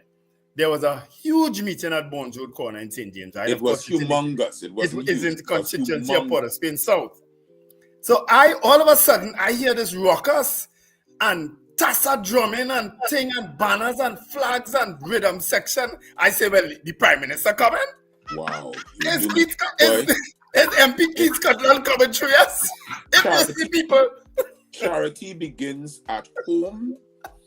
It was an event hosted in the heart of Port of Spain South, and it was important that we entered the event appropriately to show that the PNM and the people are alive and well in St. James, and that we are voting for good governance, we are voting for responsibility. And if you are to be honest, Mr. Stevens, the crowd spilled over all over to Royal Castle to the west and the market to the east. It was a massive crowd. It was. I've been to all those meetings at Bonjour Corner, and I've never seen such a huge. I have never seen. And I've never seen Pan. Renegades came out too. Renegades. There was a Renegades was on the Western Main Road. The Rhythm section was on Bonds Road, and the Tassa was from east to west on the road. We had a blend of Trinidad and Tobago, as only St. James could do it, and only the People's National Movement can do it in Trinidad and Tobago. Those are my respectful submissions. Like you're going up a PRO or the PNM, Richard? I don't know. I wanted to find out if Iowa George performed. No, sir. What we had, we took a song from, all I would say is we took a song from the late singing Sandra. They could keep their money. We will keep our honey, and we will. We good. Tamika Darius was excellent on that platform last year. Listen, for a moment there, I thought that singing Sandra was a wrong, that was a serious rendition of that song. She forgot the last verse though. And I thought the last verse was, to me, in that song, the most telling part. That the line, they want to know how much man you had before, and if you're strong enough to take any more. That she didn't sing that last verse. It's a critical verse in that song. It is. But time was against us. Yeah. The last time I've been to a PNM meeting in that area was when you were on the platform, and was it your maiden speech? It wouldn't have been my maiden speech. I think my maiden speech was actually down at Cocorite. But I did do a speech at Bonjour Corner. Right, and I came to it because I remember. Yeah. And I came to that meeting when you were on the platform. Yeah, no, they started jump up and carry on up in front and thing. Yeah, I remember that. Well, Mr. Stevens is very active. I was supporting my friend. No, he's very active in his community, and if he tells you all the truth, he had a very busy week last week, the entire of last week. Yes. In St. James. Yes, for sure. Because Mr. Raghubar Singh, I was walking the entire constituent, and last week I did St. James from Kandahar right down to Madras, right down to Bonds Road, right across the Bengal, Agra. We went Carl Beaver on the other side, Uxie up in View Fort. It was very, very enlightening, and I must say it was a renewing experience, because when you meet the people and you understand again, you just ground with them on another level, you renew your commitment, and the commitments are different. The commitments in Woodbrook, are different on Nelson Street, George Street, and it was very, I must say, it was reassuring to know that the people are there, they understand. It's not perfect. I'm not saying it's perfect, because it is not. There are issues to be dealt with, fundamental issues, but by and large, the people appreciate genuine representation. Because you would not have had an opportunity to do so in 2020 because that was COVID. So the opportunity was limited in 2020. It was limited, but what we did so in 2020, but we were able to engage more. So like, for example, yesterday, I spent half of the afternoon at Silos and the other half Nelson, Duncan, George Street, and it was very enlightening. The issues are serious, but I think that we have to discuss the grabbing of opportunity, the grasping of opportunities, and that is what this next 5 years will be about. Making sure that people are empowered in these communities so that they'll be less dependent on the state and more self-sufficient, and that will bring, to my mind, a greater sense of awareness, a greater sense of pride in themselves, a greater sense of self-esteem, and that will redound only to the benefit of Trinidad and Tobago. MP, let me ask one last question, Richard. Let me ask you this question, because I have looked at it and I found it a bit strange or curious. Don't you find it curious that there are no social media influencers in Port of Spain South encouraging people not to vote or to vote against the PNM? I find it curious that Port of Spain South is devoid of that. Is it because, well, let me let you answer it because I already know the answer. But let me let you answer. Repeat the question so I can understand it, please. Just repeat it one more time. Don't you find it curious that with all the use of the advent of social media influencers, that they are not operating in Port of Spain South per se as to dissuade people from voting? I think that they know better, but that being said, don't think that they are not the other elements who are using other means of communication to achieve that. And if you are an MP like me who's on the ground, so I'll give you an example. If you would know, last weekend I did the One Community Sealots Futsal Cup, and on Good Friday I decided to go down into production drive very early to meet with the people because that's where the finals were, and I wanted to make sure things are in place. Lo and behold, a certain caravan was rolling in. And as they were rolling in, they were trying to roll out certain things. So I told my people, well, it's a free country. They said, no, Mr. Scott, and we here with you. But if I wasn't there and I saw the clip on social media, on the media, I would have said, but wait, I, of course, to be concerned here because it was shown at time. They said, look, we take over the area. But that wasn't so. I happened to be minding my business. And I encountered them and I was like, wow, this is a smoke screen and shadows campaign that we are up against. So it's in some areas they'll do social media, in the other areas they will go in and they will try to touch a nerve and say the PNM ain't do nothing for you, look how you're suffering, and try to bring people's real life situation, because I have no doubt that there are challenges in the areas, but we have to get real about the root causes of those challenges. We have to help, but the first thing we have to do is to identify what are the root causes. And it goes back to what I was saying before: making persons more self-sufficient, making persons more marketable from those areas, and that could only be achieved if they grasp the courses, if they grasp the opportunities that are being offered. What encourages me when sometimes I lose a little momentum is the young people. In those areas, the young people, I see hope in them. I see a tabula rasa, something that we could work with. And because of that, Mr. Stevens, there'll be no sleep relative to me as it relates to East Port of Spain, because the young people, they want to succeed. I have a vision of making Port of Spain South, and particularly, you see that part at the waterfront, the AI capital of the Caribbean, where young people with all the talent that we have in that area will channel their energies and their skills and their talent into developing AI projects. I've already had it. It's as soon as this process is finished on the 28th, I'm going to be writing to the big companies as the Member of Parliament, asking them to look into Trinidad and Tobago as an AI capital. And do you know how that dovetails with PNM policy as I was thinking it through?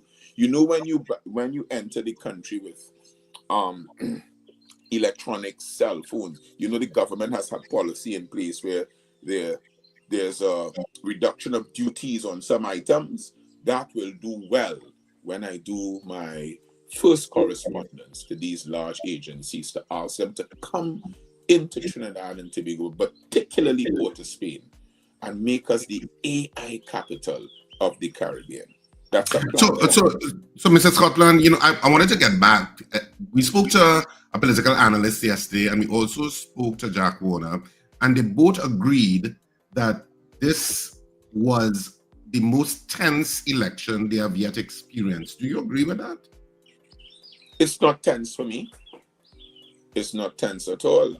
In terms of an overview of the election, not just yes, you. Yes, no, it is. I agree. I have been observing and participating in elections since 2007, where in my other hat I will be assisting the People's National Movement on election day. I have seen a behavior encouraged by those who ought to know better that is a cause for concern, and I'm hoping that we do not, and I say we because I am a politician, we do not do anything that would erode what is the key to our strength. And our strength lies in our diversity, and in our diversity, there are several talents that are brought to the board. And I am saying that if we stick together as a country, don't matter what comes up the next morning outside in the world as a challenge to us, we can overcome it, because that is just the nature of the people of Trinidad and Tobago. And I'm hoping that in these elections, persons who ought to know better would let their people know that we must conduct ourselves in a way that we can live together on the 29th of April 2025. I have maintained that. In all fairness, my topography, my demographic is a little different, but I maintain that as a citizen of Trinidad and Tobago, because after the 28th, we all have to live here, and we all have to live here together as one in order to face the challenges that are out there for Trinidad and Tobago. But that's true, and I just wanted to touch on the fact that the polling that was done, which polling? Well, the Hamid Ghani polling yes, that came out in the Guardian over the weekend, it seemed to give PNM the edge, and it said that it does. Yeah, listen, that is curious, isn't it? Because the headline didn't say that, did it? Well, it said, when you looked at it, it said that there was a little edge to the PNM, but it was close. But my question, the headline did not say that. So let's pause for a moment and understand and acknowledge that the Ghani poll gives the PNM the edge. That's the first point. I just want us to, I don't want us to flit it over, Mr. Ragubar. Right. I want us to say that it gives us the edge. That's the first thing. And that is the truth. Yeah. And the edge, and between us, I think that this ought not to be edgy, because I think that the People's National Movement has shown a certain, I'm not saying it's perfect, so I admit that there's a lot of things to be done, but we have governed well in very, very challenging times. Sorry, sir, I'm going to but my question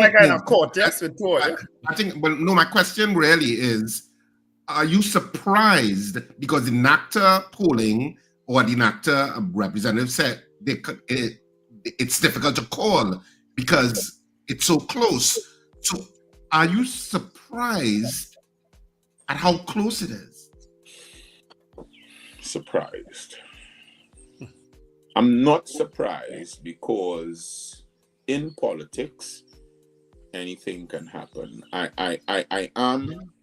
must say, knowing the hard work that went on under the leadership of Dr. Keith Christopher Rowley, and now that is continuing under the Honorable Stuart Young, Trinidad and Tobago, I admit that I am biased because I am a PNM candidate and I'm now sitting member of Parliament for Port of Spain South. I admit, Mr. Ragubar, saying that much more has to be done in certain segments of the society. I'm very, very, very concerned about some of my constituents and the living conditions, and it's not just at the hands of the government. It is a conversation of people taking individual responsibility first and then utilizing opportunities to lift ourselves up so that no one can look askance at us. And that being said, I think that more than enough was done during COVID. More than enough was done when our gas production, due to depletion of natural resources, went down by almost 39%. And there was still a very reasonable, a very responsible management of the economy. When you look at our status abroad, that did not happen overnight. It happened over the last 10 years, where we have the sitting head of the UN General Assembly. That didn't happen overnight. These are things that are real, and I urge Trinidad and Tobago to be responsible, and I am concerned about that. But that being said, that's the land, Mr. Ragobar saying. Yeah, when you look at the elections, of course, I mean, if you're looking at the electorate and what they're concerned about, obviously crime is one of the top issues. People across the country, and it's been a top issue for years. And of course, the issue of the economy, and where is the economy going, and what government is best positioned to deal with the economy and take the Twin Islands state to prosperity. But I want to touch on crime because you're a minister in the Ministry of National Security. Yes. So are you satisfied that the track record in the last 5 years and what the PNM would have accomplished in terms of the fight against crime and whatever policy directives and legislation that they put in place, are you satisfied that that track record on crime stands the test that people should vote for the PNM for our next 5-year term to 2030? There is a lot more to be done as it relates to crime fighting. I think that although a lot of resources was put into national security, in fact, you would know that over the last 5 years, the second, and this is consistent, largest or third largest allocation in the budget was as it relates to national security. So the government is putting the resources. I am not satisfied with the utilization and the optimum utilization of those resources. I think that over the past year, so I don't put myself as having any great influence, but I think that the police service has improved their performance. The police service has improved their community links, and thereby they have made strides in getting the confidence of the people back to the police service, so that you know that if you make a report to the police station and you go back home, by the time you go back home, the person you made a report against not outside the doorway and say, how can we just report me to the police station? That is something that we need to eradicate completely. So with that being said, I think that the resources were put in, Mr. Ragobar Singh. There's still a lot to be done, and there are plans in place. Let me give you one example where I would make a point. From December, we went into January, February, March, and there was a state of emergency. There was a rationale for the state of emergency to arrest a certain situation. During that period, we went into the new year, correct? We went into Carnival, we went into an elections, and there was no erosion of the constitutional rights of the people of Trinidad and Tobago. And Carnival, from all reports, was a resounding success. I think that the country ought to consider giving the government of Trinidad and Tobago a passing grade for the state of emergency. There was a 30% reduction in murders. It wasn't compared to the last state of emergency, it was 50%, but 30% in 2025, where the proliferation of illegal arms and ammunition in the street are vastly different from that in 2010, I think that they were to consider giving the government of Trinidad and Tobago a passing grade, because that was not an easy feat to have all those things happening. Yeah, I wanna ask about the recent happenings during the course of this election. Now, we would have seen a video of Mr. Garcia in a confrontation with a young man. We would also have played a video this morning of a guy called NCW, who's a social media influencer, who said he was robbed, and it was as a result of comments made on a platform. The TTPS held a news conference on Tuesday that indicated that they are aware that there may be threats to this election. We have never had a problem with free and fair elections in Trinidad and Tobago before. We have had issues, but we've never had violence break out. Are you at all concerned, and what are your comments on those fears that the TTPS expressed? There was a certain video. I don't know the video you're speaking about, Mr. Garcia. There's a certain video by an artist in a certain color t-shirt where he was speaking about hog-tying persons to prevent. We played that video here. That person was arrested and charged, pleaded guilty, mind you, was now awaiting sentencing. Note to self, Trinidad and Tobago. That concerned me very, very deeply, because that is not how we operate in Trinidad and Tobago.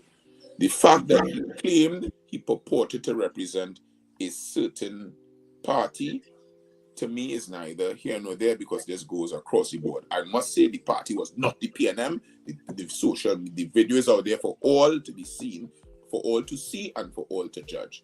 That's a serious concern.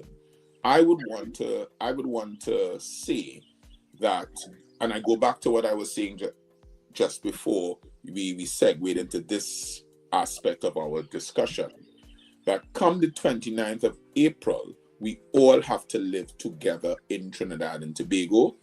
I think that the concerns expressed by the Commissioner of Police were concerns that arose from evidence from things that he had within his knowledge, and it must be a cause for concern, because elections and the test, there's a two-pronged test for elections.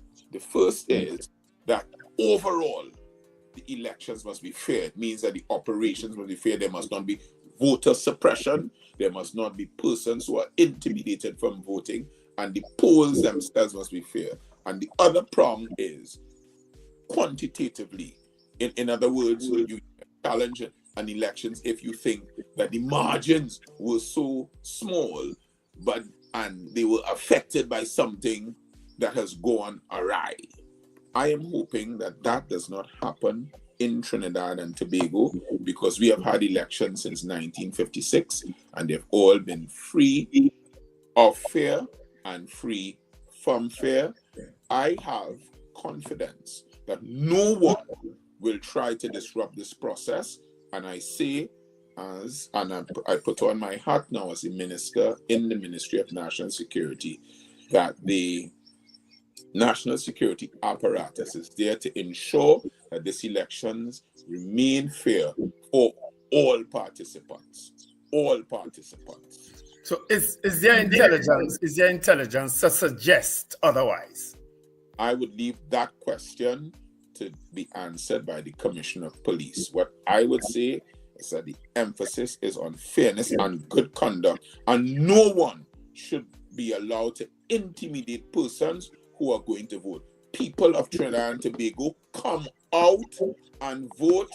The national security apparatus is there to protect all citizens who want to vote. And I take off my hat now as Minister of National Security, Minister in the Ministry of National Security, to answer the other question. Okay. You know, I just wanted to get back to that issue of crime, because the PNM has been in power for the last 10 years. Yes. And crime still remains the number one issue, which indicates to a logical person that you all have not dealt with it to the point that it's no longer the number one issue for the period of the 10 years that you have governed, that the PNM has governed. So, but let me finish the question. So, in terms of the PNM being voted back into power, what can you tell the non-aligned and people on the fence, or the citizens watching us right now? What can you tell them that will be different in the next 5 years in getting crime not to be the number one issue in Trinidad? I start by saying that crime was not the number one issue for the last 10 years. This has been a problem that has been systemic for a long period of time. But going back to your specific question, the Ministry of Youth Development is the newest ministry formed by this government. It is a ministry geared towards the minds, the hearts, and the soul and the conduct of young persons. The first target in this fight against crime is the young people of Trinidad and Tobago, to tell them that there's another way of life. So we are starting from when they are young, and that ministry is there to guide them away from crime by presenting to them opportunities and live alternative. So if you are not traditionally academically inclined and you fall through the crack in the system just because you're not, you have the MyLab program, you have the CCC program, you have other programs that are geared towards occupying the time of the young people. That's the first. Secondly, you would have seen in the budgets that gone before, the resources in crime that are going to be put towards the fighting of crime have not, even though they have been falling of income, it has not been decreased. That will stay because crime is a concern. You would also know 2 years ago, there has been the deeming of crime as a mental health issue. And a public health issue, a public health issue. That's because we want to engage the public. And thirdly, the confidence of the citizenry in the police force is paramount, because criminals don't live on Mars. They live in houses, they live in communities, they live in families. But people need to know that they can trust their police force as it relates to making reports, to helping, because the government, Mr. Raghubar Singh, cannot eradicate crime alone. Would you agree with that, sir? That promise? Yes. Yes. So we need the help of the community, and we are trying to do that by engaging more community policing, more emphasis on young people and gearing them away from crime. And for those who are in it already, and I come from a very diverse constituency, my word is that there are other ways of earning a living, and there are other things that can be done with the time, energies, and efforts other than criminal activity. And that is where the government is going. As part of the manifesto, there is also the issue of creating elite forces. You will say, well, that has happened before, but it's going to be revamped.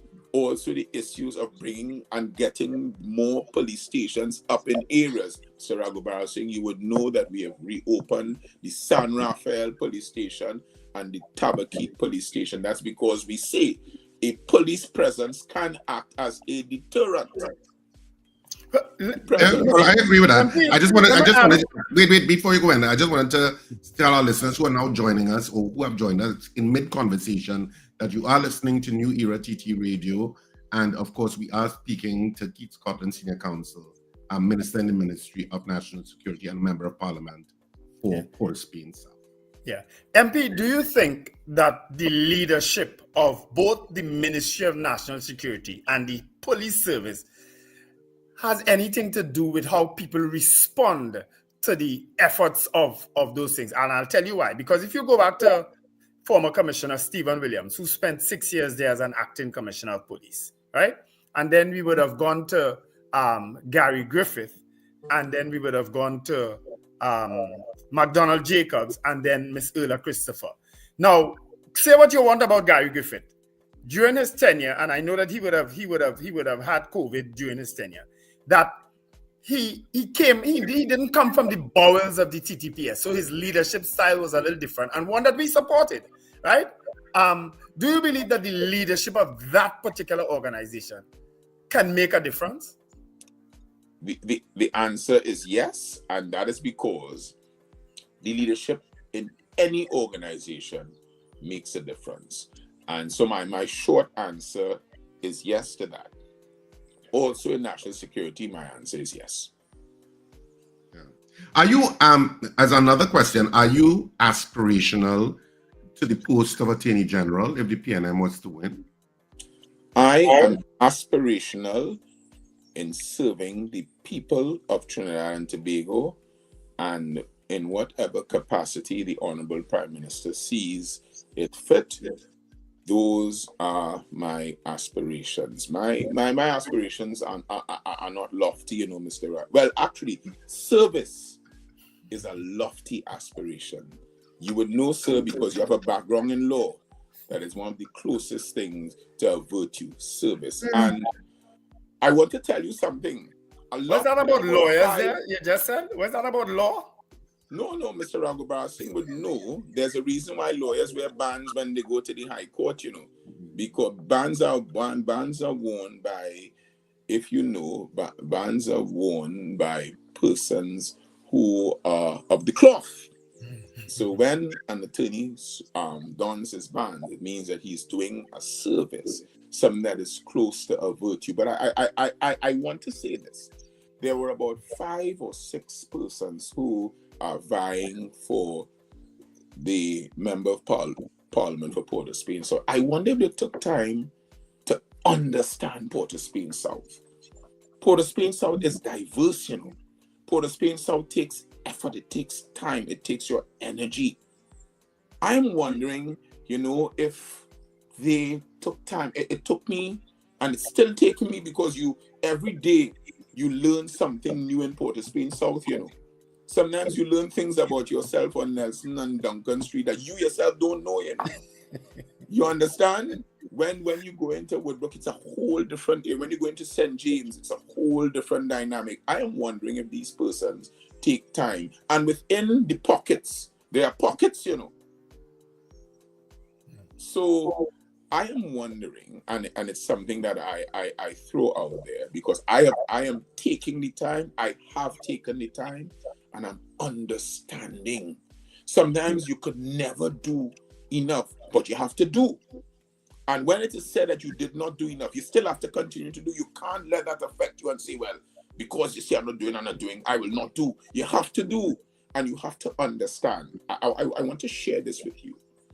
When I am returned on the night of the 28th, I want to start a program, and I'm trying to work with the churches and the social workers in my constituency to teach young persons how to engage with each other.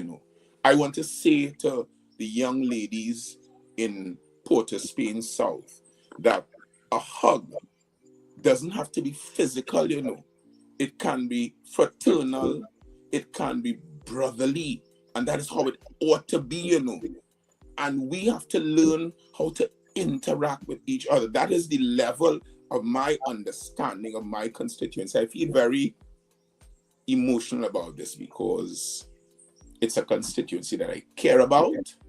It's a constituency that I'm understanding. And we have serious issues that we need to confront. And we have, and if we don't confront it, we'll be going back in a cycle. And I would want, at the end of the day, when I decide not to offer myself up for service again, that I would have made a difference to my people in Port of Spain South. That's the level of conversation I want us to have.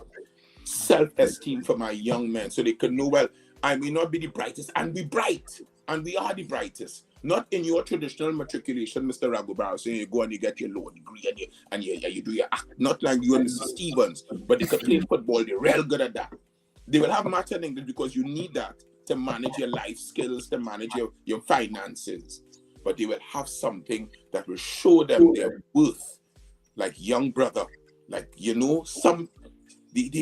could rap, they could compose, they could relate on another level. And that is what I would want to bring to the people of Port of Spain South. Are you willing to take some calls? Sir? Are you willing to take some calls? Yes. From our listeners. So we can open up the lines. Of course, it's 281-1315. That's the line you can call via WhatsApp. And I believe direct. Yes. I believe so. So 281-1315.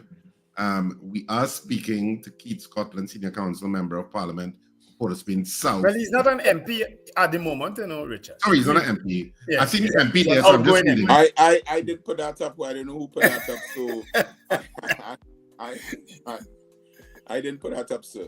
He will clearly be an MP on April 28th. We are going to ensure of that in Port of Spain South. So, all right. So he is a minister in the Ministry of National Security. That's known. And Mr. Raghubar Singh, Mr. Stephen will tell you, when we walked and walked he did, the reception was a very warm and encouraging reception, Yes, I have to admit that too. And when who walked? When we walk. When we, sir, when we walk. Okay, yes, I didn't we walk. hear. Our Mr. Stephen walks his constituency with his member, with his candidate, with his candidate for the area, and we did. And walk, we did sometimes night falling, and the people don't want us to stop walking, you know. I'm like, well, we can't bring people bell at this time, and the people are coming out to say, no, come and talk to us. So 281-1315, let's see if they'll talk to you now. 281-1315, that's the number to WhatsApp us. You can WhatsApp call us, or you can direct call us. We're taking calls. Of course, we are speaking to Keith Scotland Senior Counsel. Candidate for Porterspain South. So you can call us and get interactive. The candidate of which party, Richard? The People's National Movement. Thank you, sir. And that's a fact, Mr. Raghubara Singh. You, this is not a paid political announcement. No. It's just a fact. Yeah. Facts are facts. Huh? Yes. And even the caller there. Caller, good morning to you. Good morning, gentlemen. Good morning, sir. Good morning, ma'am. I think that the crime, some people see that the crime is not getting better and blaming the police and the government. But I think it has a lot to do with the judiciary or the Chief Justice. Like how people come in one door, come out the next. There is where the problem lies, because they will hold a young man and they will say, known by the police, and he has a 26 times going in and out. They need to do something about that. That's actually a very good question. Madam, your question is a legitimate question. It's a question that touches on the judicial system in Trinidad and Tobago. What I can tell you as minister in the Ministry of National Security, respecting the rule of law, and I want us to be serious here and not rabble-rouse and talk rum-shop talk. There is something called, well, when persons are charged, there's something called an entitlement to bail, which is a constitutional right. What the role as minister in the Ministry of National Security responsible for the police I have taken is we have done a program, and we have just to ensure that the police prosecutors, they understand their role, they understand the Bail Act, they understand the legislative framework. And sometimes, man, the issue would really be in robust objections before the judge or the master or the magistrate, who are now called district judges. That is what can be done. That's the most that we can do, because we are not in any way wanting to infringe or impinge on the rights of persons. And when it relates also to sentencing, Mr. Raghubara Singh, Mr. Stevens, as it comes to the tenets of Benjamin and now the 5 principles of sentencing, which are the deterrent, the retributive, the deterrent vis-a-vis the offender, the deterrent vis-a-vis potential offenders, and rehabilitation.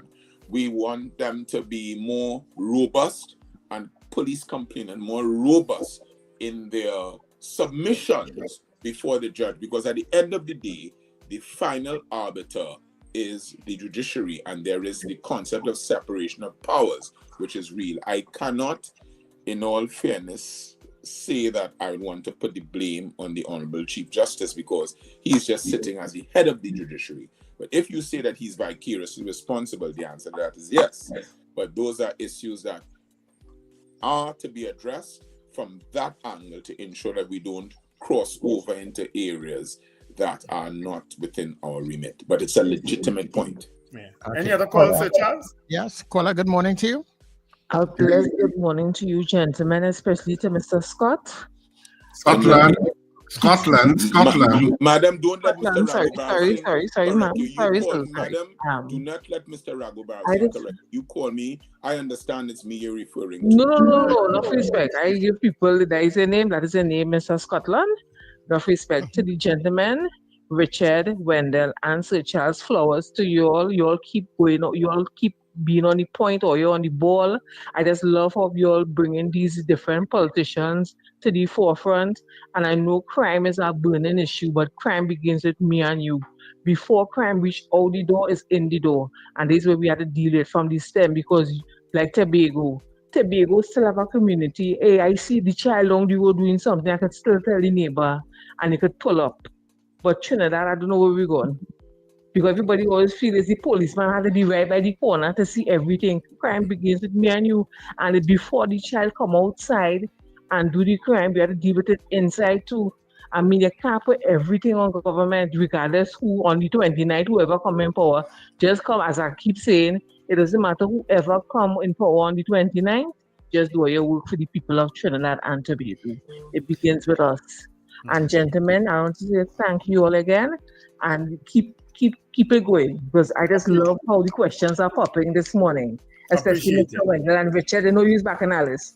I am just enjoying every moment of it. That lady know you well, Richard. Well, bless Well, you, yes, you but Madam B, before you go, I noticed you sent flowers to Sir Charles, Mr. Raghubara Singh, Mr. Stevens, and none to Mr. Scott Lund. That's okay. I wouldn't tote any feelings. Good. She means well. Oh, She by does. the way, Mr. Scotland, the candidate for the UNC for the constituency of Tunapuna has touted as part of his crime plan building walls and gates and fences in all communities all over. It shouldn't just be about the gated communities, but doing it in all communities. And How would you respond to that? Mr. Raghubara Singh, Stephen. And Mr. I know it sounds like a bacchanal question, but it's Mr. Stephen. Yeah, Why am I getting this title? I think I'm about serious discussions here. My respectful answer to that is that, and I don't want you to draw me any further, but that is not a serious suggestion. That cannot be taken as anything serious. It's go bar. How is it proposed to happen? And what we are saying is that the solution? Build a wall? Okay. Caller online. Caller, good morning to you. This Yeah, is a hi. serious Hi, thing. morning, We need to take it everyone. seriously, you know. And people who offer themselves Good morning, Dean. That's how Dean. Yeah, finish up, Mr. Scott. People who offer themselves up must come with credible suggestions, man. If I had suggested that, you know how much memes with me climbing over a wall would come out on the next morning on social media? But we can't forget the bicycles. No, sir. Right. Caller, go ahead. Good morning. Yeah. All Yes, right. Dean, Yeah. go ahead. Good morning, everyone. Yeah. So the question, right. One thing, and it's two questions. One, I think we have to always take knowledge of the psychosocial issues that these communities have to deal with. You know, there are a lot of research in the young children in trauma, and you know, and how we deal with these things. To make people sustainable, we have to give them the ability. So, as the MP for the area, I think, yeah, we have to invest in that.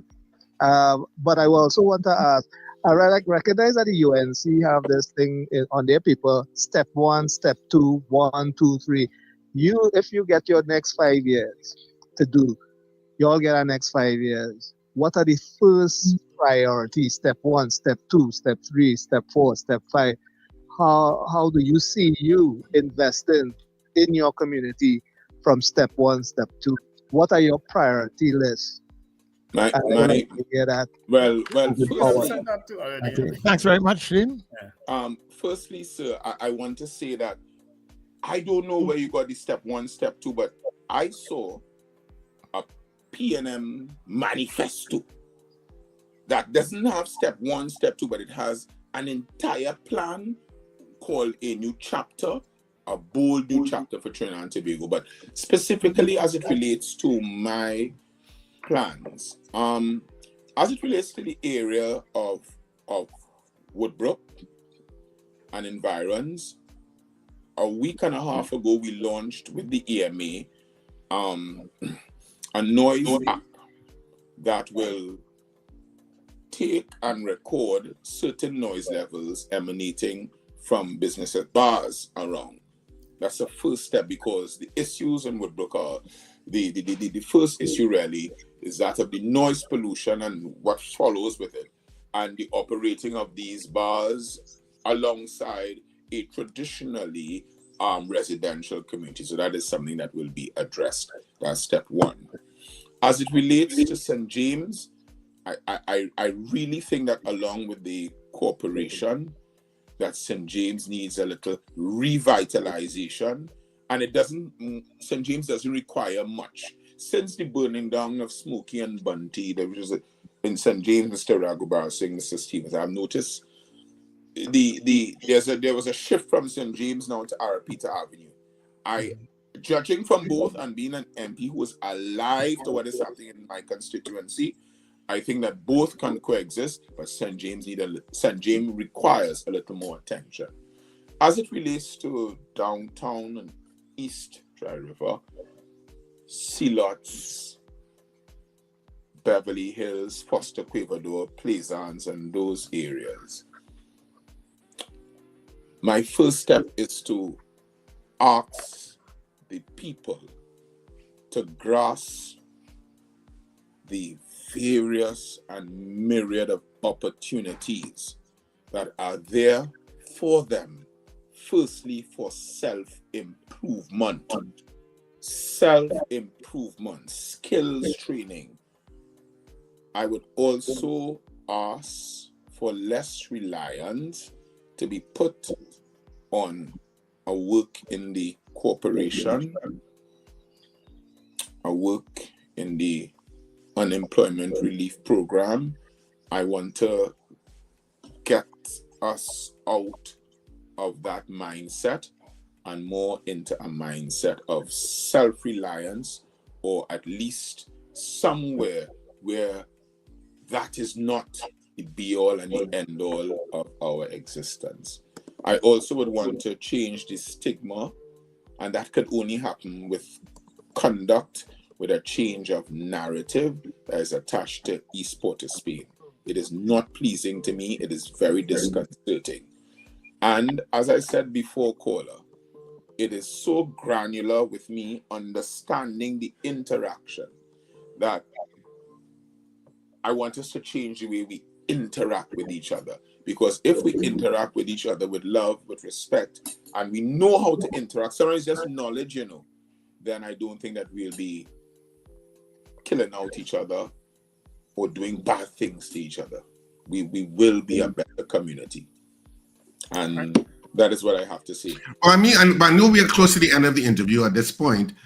So I wanted to leave the last word to you, Mr. Scotland, Senior Counsel, in terms of speaking to the independent voters who are not loyalists to either party.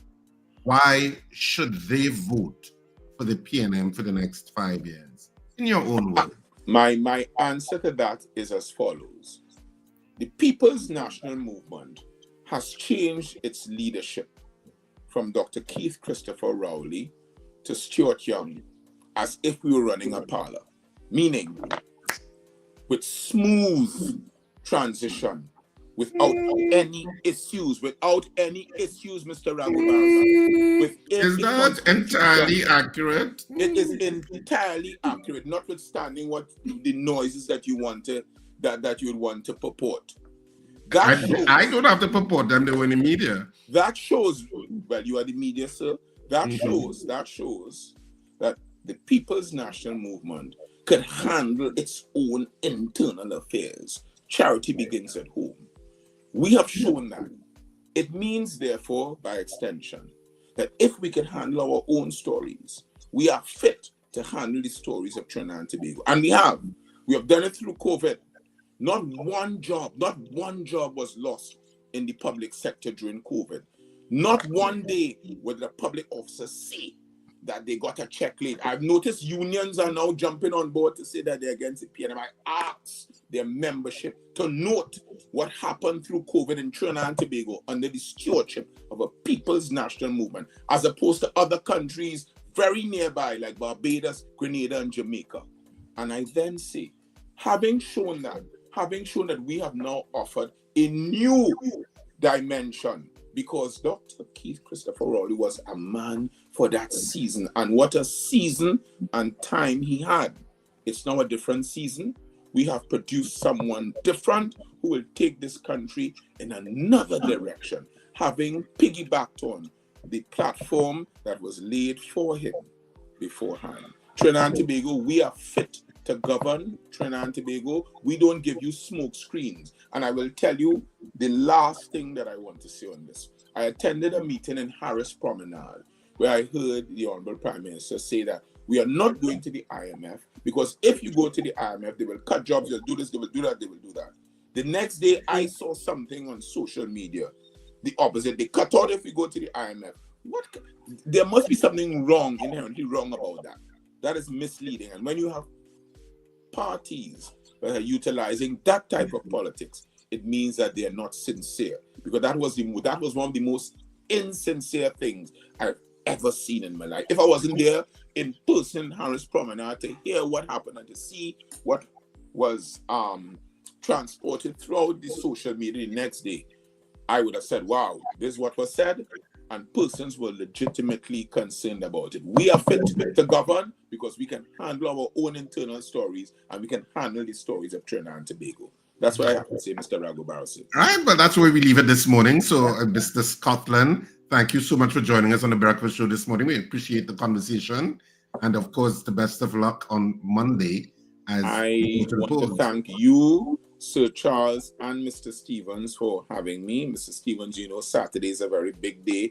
Of course Please it is. be there. You know what my requirements are because I will not be driving.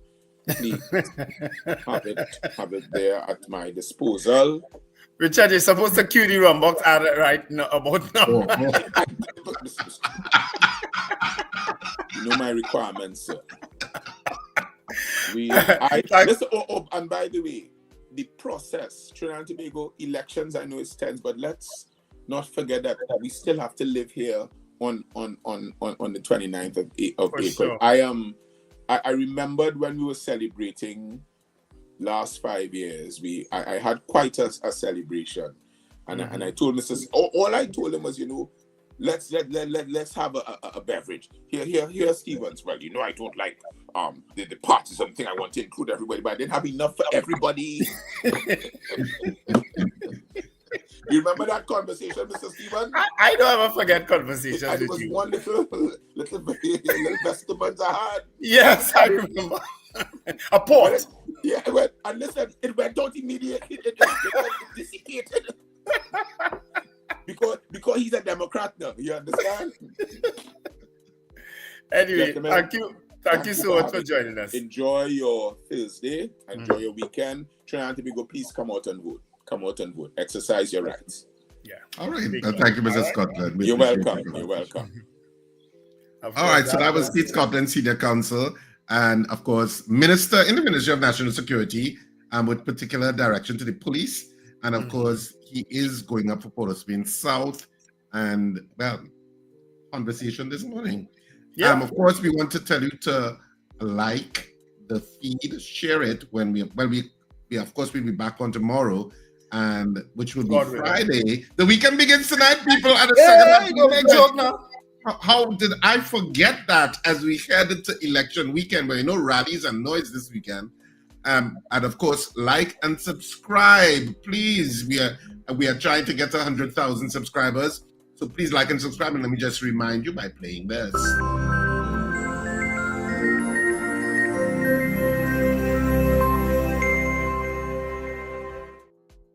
Have a fantastic day. Whatever you do, remember to smile and laugh. It's great for your health. Dean, you're being a little unfair. Mr. Scotland would have went through a lot of things before. You may have missed it, you know.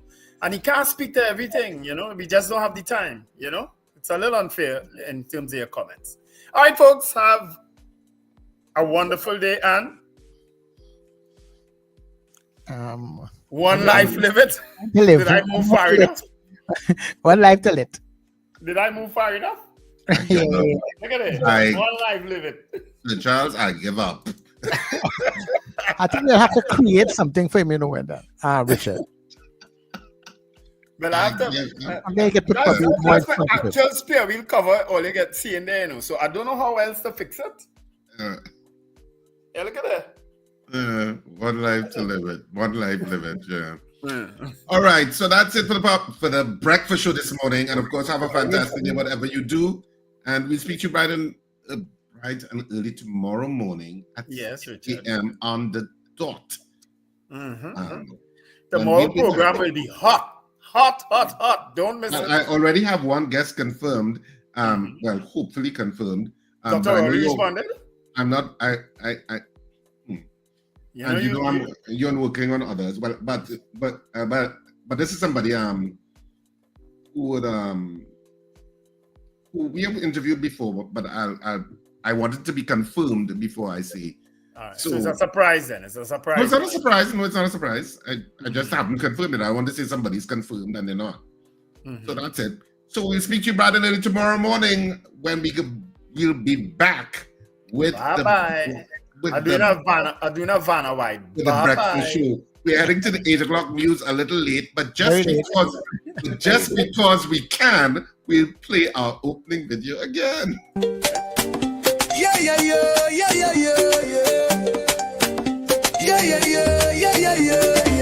Wake up, it's a brand new dawn. The breakfast show got the vibes turned on. From Maracas Bay to the Savannah line. Let's start the day in Caribbean prime. Good vibes rolling through the air. The breakfast show energy everywhere. We talk, we laugh, we make you think. Grab your doubles or your morning drink.